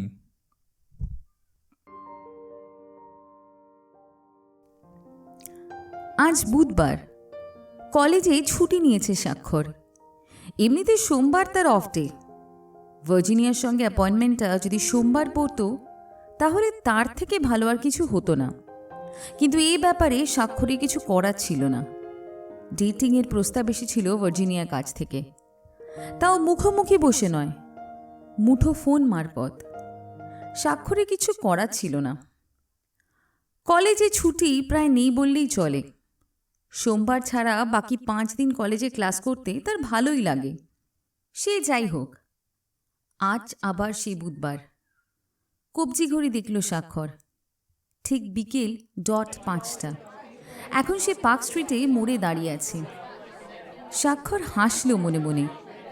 ছুটি সে যেহেতু নেয় না, অধ্যক্ষের কাছে ছুটি চাইতে গিয়েও বিড়ম্বনা। কি ব্যাপার মিস্টার সেন, হঠাৎ ছুটির দরকার হয়ে পড়লো যে? না, মানে মায়ের শরীরটা একটু খারাপ হয়েছে, ডক্টরের কাছে নিয়ে যেতে হবে। মিথ্যেটা অবলীলায় এসে গেল ঠোঁটে। কি হয়েছে মায়ের? না মানে ওই হঠাৎ বুকে একটা মাইল্ড পেন হচ্ছে, গত রাত থেকে শুরু হয়েছে। সে কি বাঁদিকে? হ্যাঁ, বাঁদিকে। তো এত দেরি করে ডাক্তার দেখাবেন কেন? আজ সবে শুক্রবার, বুধবার তো অনেক দেরি। না মানে স্যার, ব্যাপারটা ঠিক তা নয়। আজ সকালে কলেজে বেরোবার আগে হাউস ফিজিশিয়ানকে ডেকেছিলাম বাড়িতে। উনি মাকে ওষুধ দিয়েছেন, বললেন দেখে মনে হচ্ছে খাওয়া দাওয়ার গণ্ডগোল হবে, গ্যাসের প্রবলেম। ওই তবুও বয়স যখন হয়েছে কয়েকটা টেস্ট করিয়ে নিলে ভালো হয় আর কি।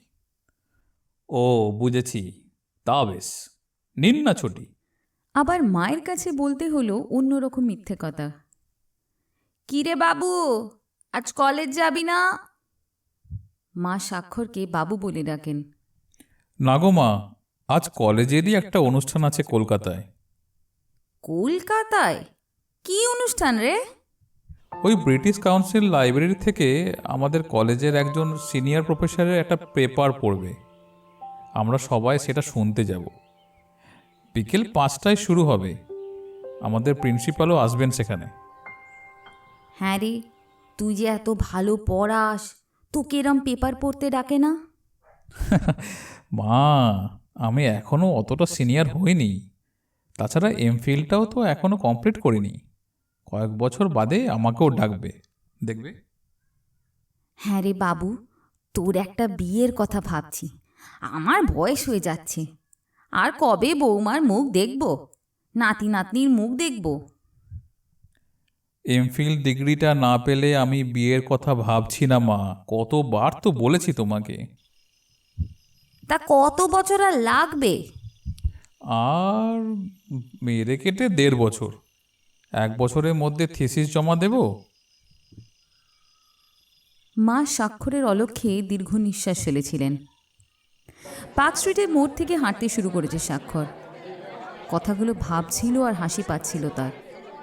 7 দিন আগেও সে কি কল্পনা করতে পেরেছিল ভার্জিনিয়ার মতো সুন্দরী এবং মনীষাদীপ্ত একজন কবির সঙ্গে তার এভাবে ঘনিষ্ঠতার সুযোগ হয়ে যাবে? হঠাৎ স্বাক্ষরের মোবাইলটা বেজে উঠল।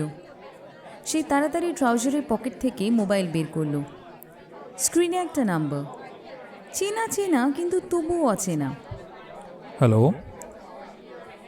কি মশাই, আজও দাঁড় করিয়ে রাখবেন? সর্বনাশ! স্বাক্ষর একটা কাঁপুনি অনুভব করল। এ তো ভার্জিনিয়ার গলা। আজও সেই এক ব্যাপার। আপনি পৌঁছে গেছেন? আমি পাংচুয়াল। 6টা বাজতে আর কতক্ষণ? হাতে ঘড়ি আছে? স্বাক্ষর কবজি ঘড়ির দিকে তাকালো। এতটা সময় কখন পেরিয়ে গেল? 6টা বাজতে 3 মিনিট বাকি। কিন্তু লরেন্স হোটেলটা আমি ঠিক চেনেন না, এই তো? সেটা বলতে পারতেন আমাকে। না, মানে আরে ঠিক আছে ঠিক আছে, আপনি লরেন্স হোটেলের কাছেই দাঁড়িয়ে আছেন, কারণ দোতলা বারান্দা থেকে আমি আপনাকে দেখতে পাচ্ছি। ঠিক কোন দিকটা? যেমন হাঁটছেন সোজা হেঁটে আসুন, তারপর বাঁদিকে ঘাড় ঘোরালেই হোটেল। কাঁচে দরজা ঠেলে reception, first floor, 105 number sweet. I am waiting. Phone কেটে গেল। স্বাক্ষর হাঁটছে দ্রুত। কিছুটা হাঁটতে হাঁটতেই বাঁদিকে লরেন্স হোটেল। সাদা চাপকানার মাথায় পাগড়ি ডোরম্যান কাঁচের দরজা খুলে ধরল। ভেতরের কার্পেটে পা দিয়ে স্বাক্ষর বুঝল বাইরে থেকে যা হয় তা হয়তো ধরা যায় না, কিন্তু হোটেলটা যথেষ্ট অভিজাত। নাকে এলো মিষ্টি পারফিউমের গন্ধ।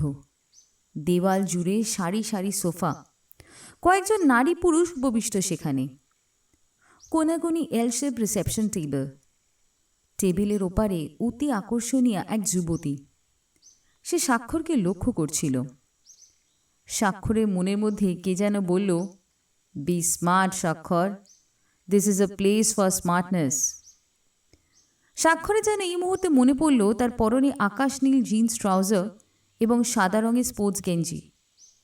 সে অত্যন্ত সপ্রতিভার সঙ্গে, excuse me, sweet number 105, somebody is waiting for me. Yes sir, your name is mister Subrata Dutta. Subrata? স্বাক্ষর ঢোক গিলল। আর ঠিক সেই মুহূর্তে উপরান্তের পর্দা সরিয়ে ভার্জিনিয়ার প্রবেশ। সে তাড়াতাড়ি রিসেপশনিস্টকে বলল, yes, mister Subrata Datta, I was waiting for him. Come Subrata, come on in. মেয়েটি বলল, রাইট ম্যাম। রেজিস্টারে কি যেন নোট করতে লাগলো। আর স্বাক্ষর পরিস্থিতির বিন্দু বিসর্গ বুঝে ওঠার আগেই ভার্জিনিয়া তার হাত ধরে পর্দা সরিয়ে হোটেলের অভ্যন্তরে প্রবেশ করল। সামনে দীর্ঘ করিডোর, দুপাশে ঘর, বোঝাই যাচ্ছে। পায়ের সামনে সিঁড়ি। ভার্জিনিয়া তখনও স্বাক্ষরের হাত শক্ত করে ধরে আছে। সিঁড়ি দিয়ে উঠতে লাগলো দুজনে। দোতলাতেও দীর্ঘ করিডোর। প্রথম ঘর ভাত দিয়ে দ্বিতীয় ঘরের সামনে এসে দাঁড়ালো ভার্জিনিয়া। আচ্ছা, আমার নাম সুব্রত বললেন কেন? আমার নাম কি বলেছি বলুন তো? কি? মিসেস রাখি সান্যাল। কিন্তু কেন? স্বাক্ষরবাবু, আপনি ভীষণ ছেলে মানুষ। আপনি কোনো মেয়ের সঙ্গে সেভাবে কোনোদিন মেশেননি, বোঝাই যাচ্ছে। আপনি একটা কলেজের অধ্যাপক, আপনি আপনার গার্লফ্রেন্ডের সঙ্গে একটা হোটেলের সুইটে বেশ কিছুক্ষণ সময় কাটিয়েছেন, এর প্রমাণ আপনি রাখতে চান? আপনার সম্মানহানির ভয় নেই? স্বাক্ষর এক মুহূর্ত কথাটা তাৎপর্য ভাবল, তারপর একটা হাত বাড়িয়ে দিল ভার্জিনিয়ার দিকে। Please shake hand with me, you are really my friend. Virginia অদ্ভুত সুন্দর হেসে ডান হাত বাড়িয়ে স্বাক্ষরের হাত ছুঁল। স্বাক্ষর দেখল তার 5 আঙুলের নখে স্টিল রঙের নেল পালিশ। ভার্জিনিয়ার হাত ছুঁতেই তার শরীরের মধ্যে যেন তড়িৎ প্রবাহ বয়ে গেল। কি নেবেন বলুন? টেবিলে মেনু কার্ড ছিল, সেটা তুলে নিয়ে ভার্জিনিয়া জিজ্ঞেস করল। স্বাক্ষর প্রায় ছিনিয়ে নিল তার হাত থেকে মেনু কার্ড। কি ড্রিঙ্কস নেব, হুইস্কি না রাম? হুইস্কি। আর ফুড? As you please. কাউকে ডাকা যাবে? ইয়েস। আবার একটু হাসল ভার্জিনিয়া, যেন স্বাক্ষরের অজ্ঞতাকে লক্ষ্য করে। তারপর একবার উঠে সুইচ বোর্ডে কলিং বেলে চাপ দিল। 5 মিনিটের মধ্যে কালো স্যুটটাই মোড়া বাটলার হাজির। তার হাতে ছোট্ট নোটবুক ও ball point pen. 2 fake whiskey for each of us with soda and ice, okay? Brand, sir? স্বাক্ষর ব্র্যান্ড বলল। ভার্জিনিয়া যেন একটু চমকে উঠল। খুব দামি মদ। আর ফুড, স্যার? 1 প্লেট চিকেন রেশমি কাবাব আর 1 প্লেট ফিশ ফিঙ্গার নিয়ে আসুন। স্বাক্ষর বলল ভার্জিনিয়ার দিকে তাকিয়ে। আপনি যা বলবেন। ভার্জিনিয়া মুখ চেপে হাসল। বাটলা অর্ডার নিয়ে চলে গেল। কয়েক মুহূর্তের নীরবতা। বাটলার চলে যেতে ভার্জিনিয়া স্বাক্ষরকে বলল, আপনি ফ্রেশ হয়ে আসুন। স্বাক্ষর লাগোয়া চানঘরের দরজা খুলল। আয়নায় নিজের মুখটা একবার দেখল। রুমাল দিয়ে কপালে তেল তেলে ভাব মুছে নিল। অকারণেই কোমরের ফ্ল্যাশ পয়েন্ট একবার ব্যবহার করল। চানঘর থেকে বেরিয়ে দরজা বন্ধ করে তার মনে হলো, আজকে এই সুইটে কয়েক ঘন্টা কাটানো এবং খাওয়ার জন্য যা খরচ হবে, সেসব তো তাকেই দিতে হবে। কত খরচ হতে পারে? যতই হোক, তার কোনো দুশ্চিন্তা নেই। মানি ব্যাগটা হিপ পকেট থেকে তুলে নিয়ে একবার দেখে নিল। করে নতুন 500 টাকার 20টা নোট, আরও কয়েকটা 150 টাকার নোটও আছে। কুছ পরোয়া নেই। পার্লারে এসে স্বাক্ষর দেখল সেন্টার টেবিলে হুইস্কির 4টে পেগ, সোডার বটল, একটা পাত্রে আইস কিউব আর 2টো আলাদা আলাদা পাত্রে চিকেন রেশমি কাবাব ও ফিশ ফিঙ্গার যেন তারই জন্য অপেক্ষা করছে। স্বাক্ষর বলতে যাচ্ছিল, আই এম সো সরি। দুঃখ প্রকাশ করবার কোনো কারণ নেই। আবার সেই মোহময়ী হেসে ভার্জিনিয়া বলল, এই মাত্র বাটলার সব সাজিয়ে দিয়ে গেল। আপনার একটুও দেরি হয়নি। আপনি ফ্রেশ হয়েছেন তো? হয়েছি। আপনি ফ্রেশ হবেন না? স্বাক্ষরের এই প্রশ্নে ভার্জিনিয়া যেন লজ্জায় মুখে 2 হাত চাপা দিয়ে হাসতে লাগল। বলল, আমি ফ্রেশ আছি, আমার জন্য ভাববেন না। আসুন শুরু করি। দেখতে দেখতে সময় যে কোথা দিয়ে পেরিয়ে গেল। 4 পেগ মদ ছিল। স্বাক্ষরই খেল 3 পেগ। 2 পেগ খাবার পর সে যখন ঈষৎ জড়ানো গলায় বলল, আরও 2 পেগ মদের অর্ডার দিই? তখন ভার্জিনিয়া বলল, এখন অর্ডার দিতে হবে না। আমি 1 পেগ খেয়েছি, আরও 1 পেগ এখনো রয়ে গেছে। আপনি 1 পেগ খান। আপনি দেখছি মদ খেতে ভালোই বাসেন। আমি তোমাকে ভালোবাসি। আমাকে না আমার কবিতাটাকে? দুটোকেই। তোমাকে বাদ দিয়ে তোমার কবিতা হয় না, তোমার কবিতা বাদ দিয়ে তুমি কিছু না। শুনে সুখী হলাম। কবিতাই আমার ধ্যান জ্ঞান প্রাণ। স্বাক্ষরে রীতিমতো নেশা হয়ে গেছে। সে 3য় পেগ ভার্জিনিয়া হাতে ধরিয়ে দিয়ে বলল, তুমি আমাকে খাইয়ে দাও প্লিজ। খিলখিল করে হাসল ভার্জিনিয়া।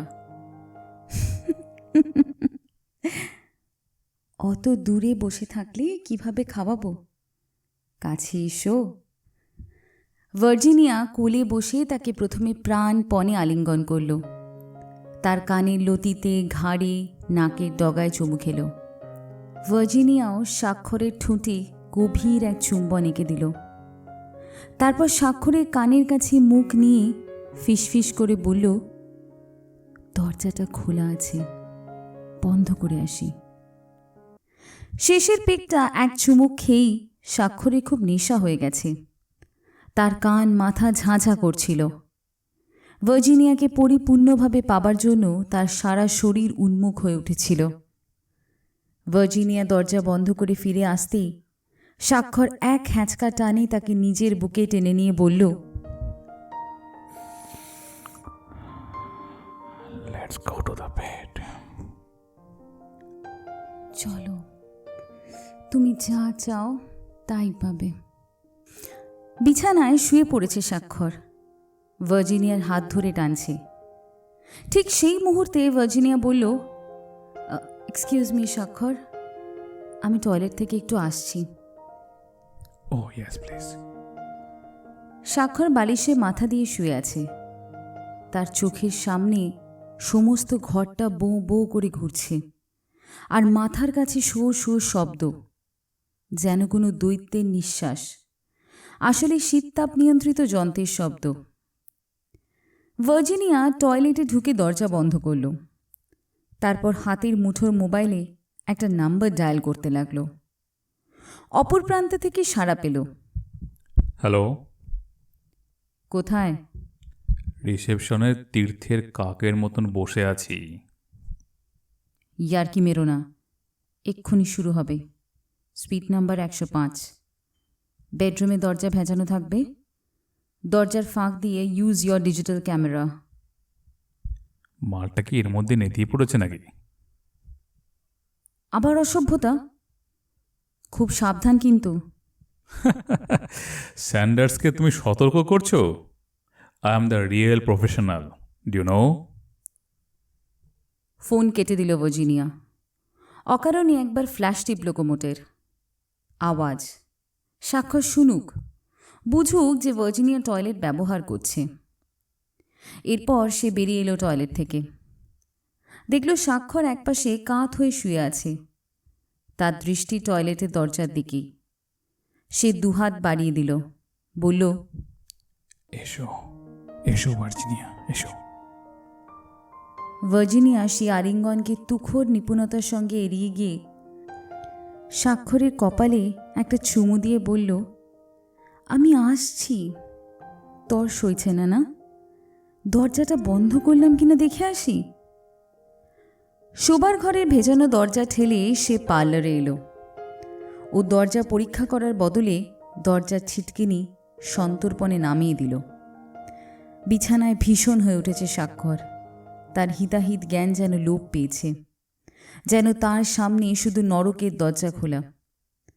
ভার্জিনিয়ার শাড়ি সে নিজে হাতে টেনে খুলেছে। এখন সম্পূর্ণ নগ্ন দুই যুবক যুবতী। স্বাক্ষর উপুর হয়ে শুয়ে আছে চিত হয়ে পড়ে থাকা ভার্জিনিয়ার ওপর।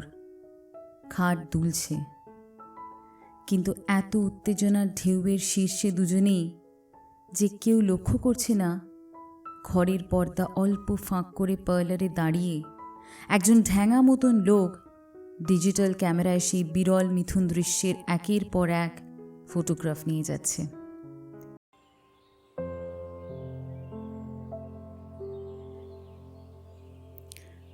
গত 3 দিন ধরে স্বাক্ষরের মন উচাটান হয়ে আছে।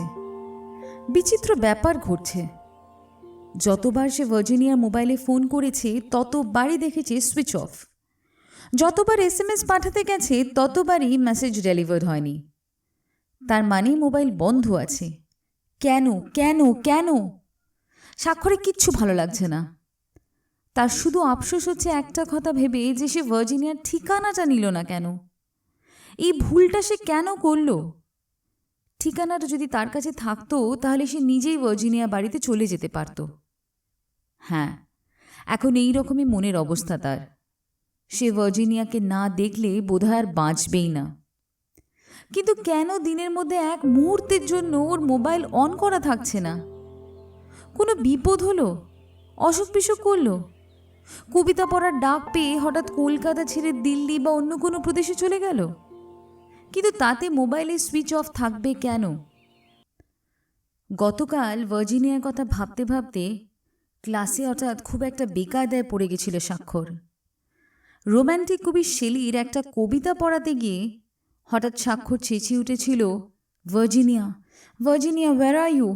Don't desert me. I fall on the thorns of life. I bleed. ছাত্রছাত্রীরা হতবম্ব হয়ে গেছিল। এই ঘটনা নিয়েই প্রিন্সিপাল তার সঙ্গে কথা বলতে আসে। প্রফেসর সেন, আপনি কি অসুস্থ? স্বাক্ষর তাড়াতাড়ি ঘাড় তুলে সোজা হয়ে বসে। না, মানে কিছুই না। আপনার ক্লাসের কয়েকজন ছাত্র এসেছিল আমার কাছে। আপনি নাকি তাদের শেলির কবিতা পড়াতে গিয়ে হঠাৎ ভার্জিনিয়া ভার্জিনিয়া বলে বিলাপ শুরু করেছিলেন। Who is this Virginia? Do you mean Virginia Woolf? দেখুন মিস্টার সেন, আমি কোনো কারো বদনাম করতে চাই না। যদি শরীর খারাপ থাকে ওষুধ খান। প্রেশারে ওষুধ খান আপনি? প্রেশার চেক করিয়েছেন? Cholesterol, heart, sugar? এক্ষুনি গিয়ে ভালো একজন ডক্টর দেখান। সেদিন আর কোনো ক্লাস নিল না স্বাক্ষর। নিজের ঝোলা ব্যাগটা গুছিয়ে নিয়ে দ্রুত পায়ে কলেজের বাইরে এলো। অটো স্ট্যান্ডে আসতেই দেখল ফাঁকা অটো দাঁড়িয়ে আছে। উঠে পড়ল। একটু বাদেই অটো ভর্তি হয়ে গেল যাত্রীতে। বুক পকেট থেকে মোবাইল বের করল স্বাক্ষর।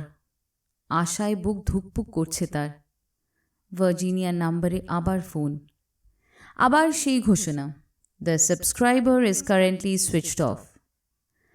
গভীর এক দীর্ঘশ্বাস পড়ল স্বাক্ষরের। কি হচ্ছে ব্যাপারটা? ভার্জিনিয়া কি তার সঙ্গে কোনো গেম খেলছে? আর কি তার সঙ্গে সম্পর্ক রাখবে না? কিন্তু তাহলে ওর কবিতার ওপর প্রবন্ধ লেখাটার কি হবে? সেটাও লিখবে না?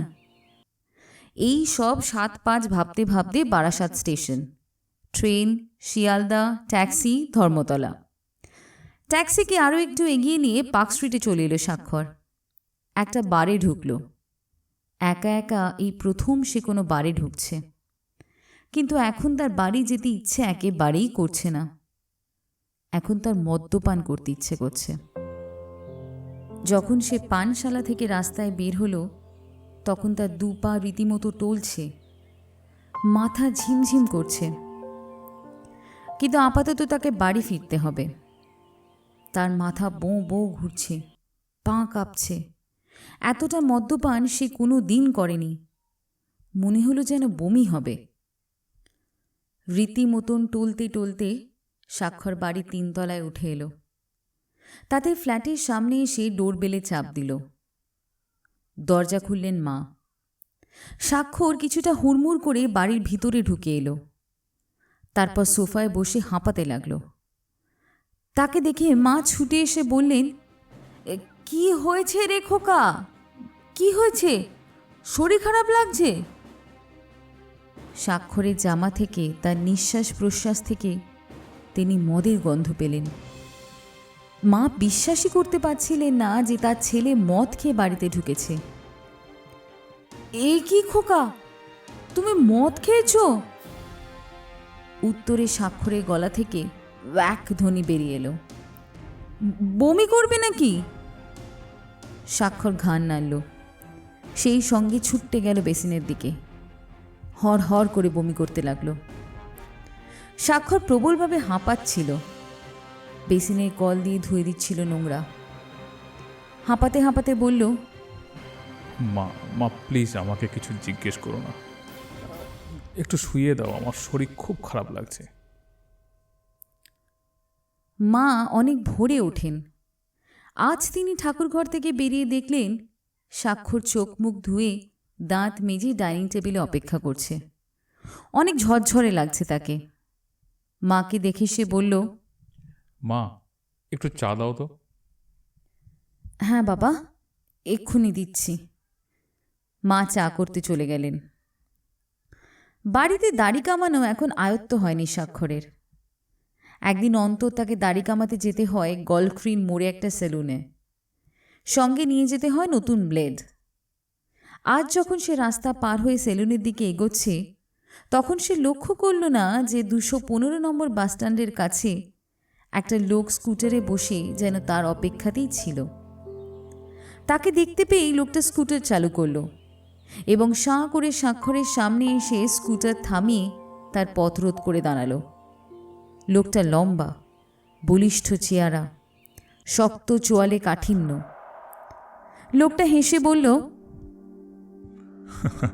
কি স্বাক্ষর বাবু, ভালো আছেন তো? আপনাকে ঠিক তো চিনলাম না। অবাক হয়ে বলল স্বাক্ষর। চেনার কোনো দরকার নেই, এই ফটোগুলো আপনাকে উপহার দিলাম। জামার বুক পকেট থেকে একটা বড়সড় খাম লোকটা স্বাক্ষরের দিকে বাড়িয়ে ধরল। যন্ত্রচালিতের মতো স্বাক্ষর খামটা নিয়েও নিল।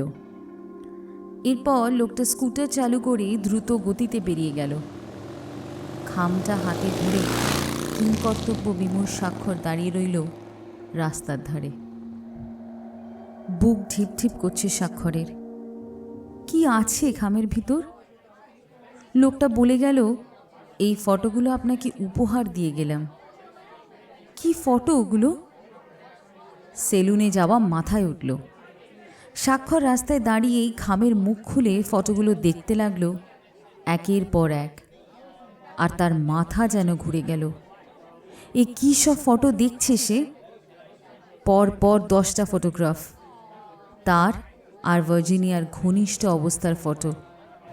হোটেলের বিছানায় সে নগ্ন হয়ে নগ্ন ভার্জিনিয়ার শরীরের ওপর উপুর হয়ে শুয়ে আছে।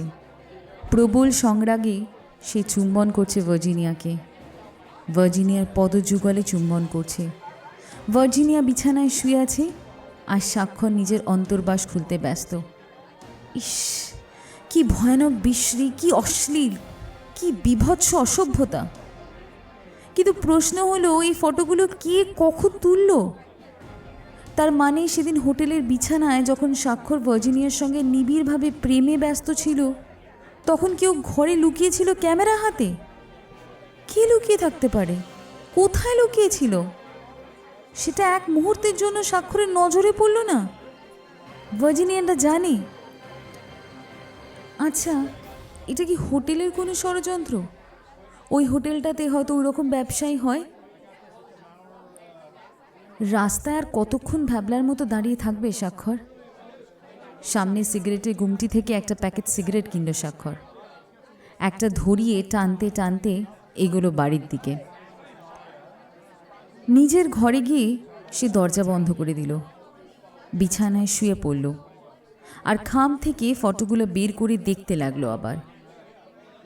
ঠিক সেই মুহূর্তে বেজে উঠল তার সেলফোন। পাঞ্জাবির পকেটে সেলফোনটা বেজে যাচ্ছে। বিছানায় চিত হয়ে শোয়ার সময় উত্তেজনায় ফোনটা পকেট থেকে বের করা হয়নি। স্বাক্ষর পাঞ্জাবির ডান পকেট থেকে ফোনটা বার করল। একটা অচেনা নাম্বার। এক মুহূর্তের জন্য বুকটা ধক করে উঠল। ভার্জিনিয়া নয় তো? হয়তো ভার্জিনিয়া এই ধরনের কোনো ফটো পেয়েছে এবং অন্য কোনো ফোন থেকে তার সঙ্গে কথা বলার চেষ্টা করছে। উঠে বসল স্বাক্ষর।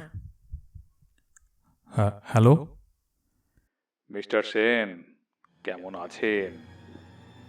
অপর প্রান্তে ভেসে এলো পুরুষের ভরাট কণ্ঠস্বর। কে কে কথা বলছেন?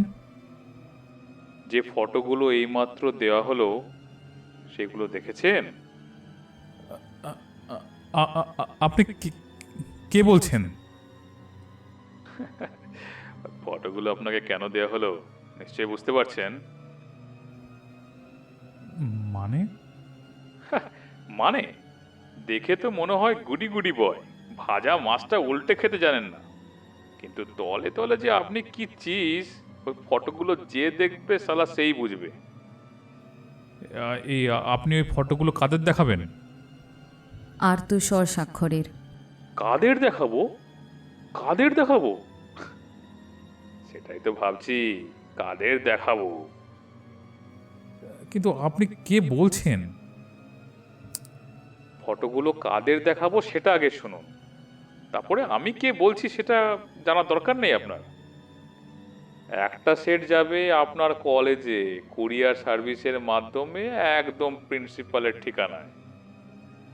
আর একটা সেট পৌঁছে যাবে আপনার মায়ের হাতে। সেটা পৌঁছে দেওয়ার দায়িত্ব আমারই। আপনি হাজার চেষ্টা করলেও তাতে বাধা দিতে পারবেন না। আর একটা সেট কোথায় পাঠানো হবে সেটা জানেন? কোথায়? এক বহুল প্রচারিত দৈনিকে। সেখানে হয়তো একটা ছবি ছাপা হবে এবং খবরের শিরোনামে হবে কবির সঙ্গে অধ্যাপকের পরকীয়া। কি ব্যাপারটা খাবে না পাবলিক?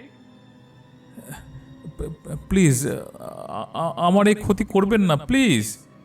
আমার মা এরকম ফটো দেখলে ভীষণ আঘাত পাবেন মনে মনে। মায়ের হার্ট অ্যাটাক হয়ে যাবে। আর কি ক্ষতি হবে আপনার? দেখুন, কলেজে ফটোগুলো পাঠালে আমার চাকরিটা চলে যাবে। আর আর কি? আর খবরের কাগজে যদি আমার নামে এরকম খবর বেরিয়ে যায়, তাহলে তো আমি লোকজনের কাছে মুখ দেখাতে পারবো না। আর তাছাড়া ভার্জিনিয়াও তো ভদ্র ঘরের মেয়ে, ওরও তো মান সম্মানের প্রশ্ন আছে। আপনি কে কে? আমরা কি আপনার কোনো ক্ষতি করেছি? তাহলে আপনি আমাদের ক্ষতি করতে চাইছেন কেন? স্বাক্ষরের এই কথায় পুরুষকণ্ঠ হা হা হা করে হাসল। ভার্জিনিয়া আমার সঙ্গেই আছে, ওর সঙ্গে কথা বলবেন? ভার্জিনিয়া আপনার সঙ্গে? ঠিক শুনছে তো স্বাক্ষর? Yes my dear. এই যে কথা বলুন। হ্যালো স্বাক্ষর, কেমন আছো?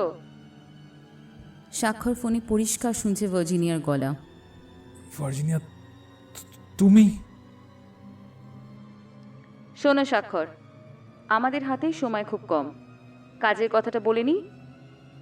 কাজের কথা? ইয়েস, কাজের কথা। তাহলে এতদিন ধরে তুমি আমার সঙ্গে অভিনয় করছিলে? আবার কথা অন্যদিকে ঘুরিয়ে দেয়।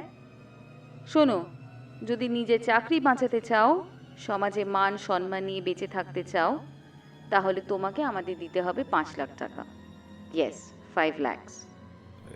এটা কি ব্ল্যাকমেলিং নাকি? যদি বলো তো তাই। আগামীকাল বিকেলের মধ্যে টাকাটা তোমাকে দিতেই হবে। আগামীকাল বিকেলের মধ্যে 5 লাখ টাকা? আমি কোথায় পাবো ভার্জিনিয়া? অধ্যাপনা করে আমি অত টাকা পাই না।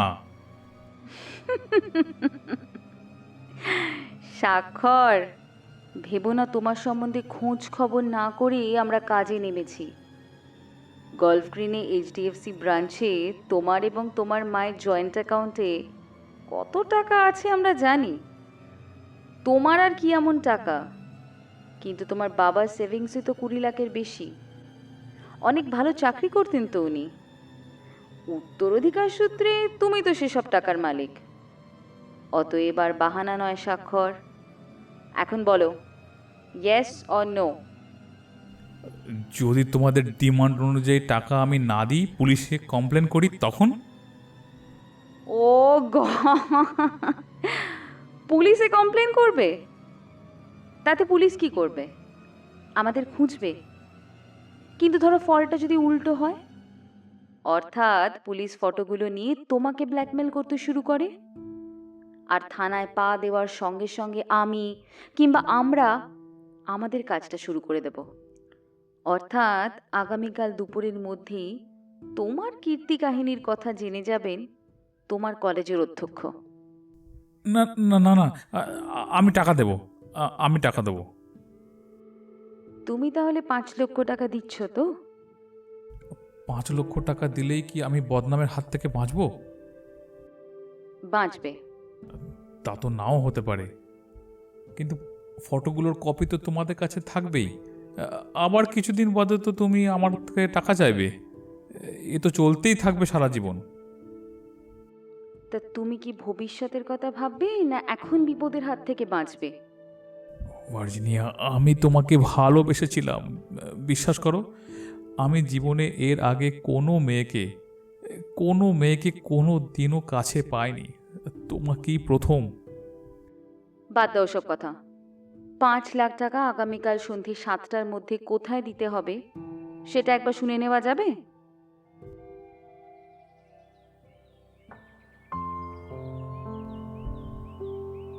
পরের দিন বাড়ি থেকে বেরিয়ে রোজকার মতো রিক্সা নিল স্বাক্ষর। 5 লাখ টাকা একসঙ্গে অ্যাকাউন্ট থেকে তুলতে হলে ব্যাংক ম্যানেজারের বিশেষ নির্দেশ প্রয়োজন। সুতরাং উইথড্রয়াল স্লিপ হাতে স্বাক্ষরকে ম্যানেজারের ঘরে ঢুকতে হলো। ব্যাংক থেকে অ্যাটাচিটা নিয়ে খুব স্বাভাবিক গতিতে হাঁটতে লাগলো স্বাক্ষর। শরীরের ভাষায় কোনো মতেই বোঝানো যাবে না যে তার অ্যাটাচিতে 5 লক্ষ টাকা আছে। আজ সে কলেজ যাবে না। সন্ধে 6টা পর্যন্ত তাকে কাটাতে হবে কোথাও। তারপর 7টা নাগাদ নিকো পার্কের পাশের গলি। নিকো পার্কে এর আগে কখনো আসেনি স্বাক্ষর।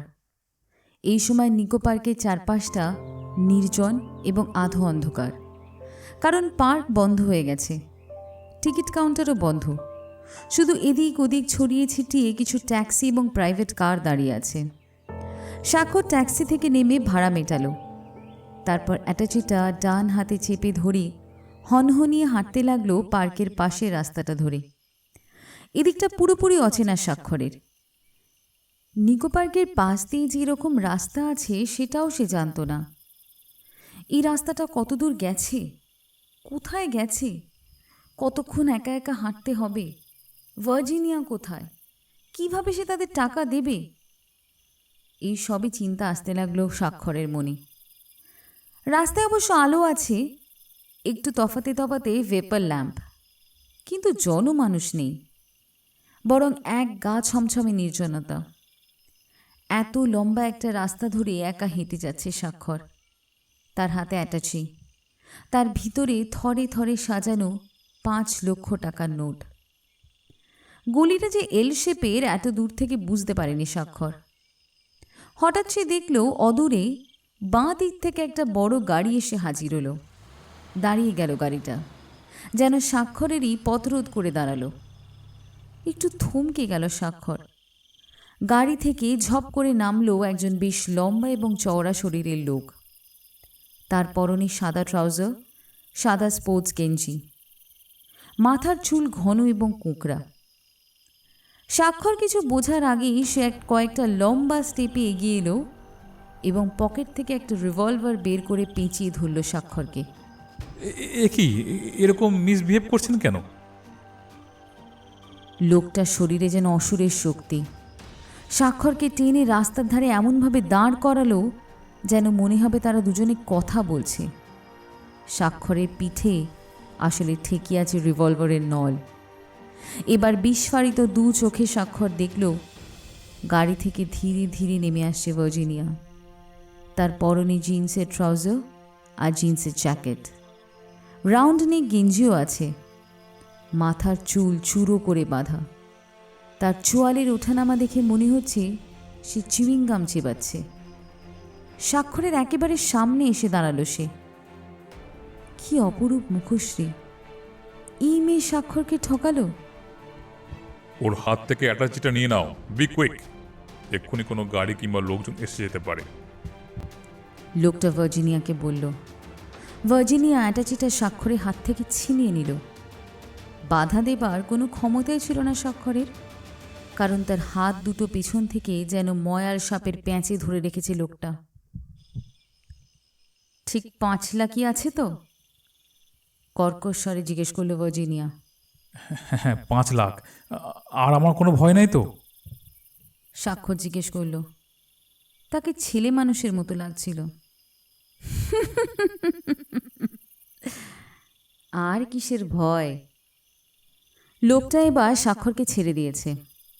রিভলভারটাও কোন ফাঁকে পকেটে পুরে নিয়েছে। তুমি আমাকে এভাবে ঠকালে ভার্জিনিয়া? আফটার অল তুমি একজন কবি, একজন কম্পিটেন্ট কবি। তোমার টাকার দরকার আমাকে বলতেই পারতে। ভার্জিনিয়া অ্যাটাচি হাতে হাঁটতে শুরু করেছে গাড়ির দিকে। আমি তোমাকে রিয়েলি ভালোবেসেছিলাম ভার্জিনিয়া। ভার্জিনিয়া এবার চকিতে ঘুরে দাঁড়ালো, বলল, আমি ভার্জিনিয়া নই। তুমি ভার্জিনিয়া নও? তাহলে তুমি কে? ভার্জিনিয়া এবার চোখের ইশারা করলো লোকটাকে। স্বাক্ষরের পিঠ লক্ষ্য করে লোকটার রিভলভার থেকে গুলি ছুটে এলো। সাইলেন্সার লাগানো রিভলভার, শব্দ নেই। আবার একটা গুলি। স্বাক্ষর উপুর হয়ে পড়ল মাটিতে, ফিনকিরিয়ে রক্ত। পৃথিবী ছাড়ার আগে স্বাক্ষর জেনে গেল যে সে যাকে ভালোবেসেছিল সে ভার্জিনিয়া নয়।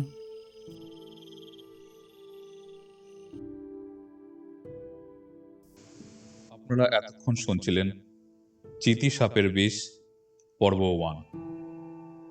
গল্পের পরবর্তী অংশ শোনার জন্য অবশ্যই চোখ রাখবেন আমাদের ইউটিউব চ্যানেলটিতে।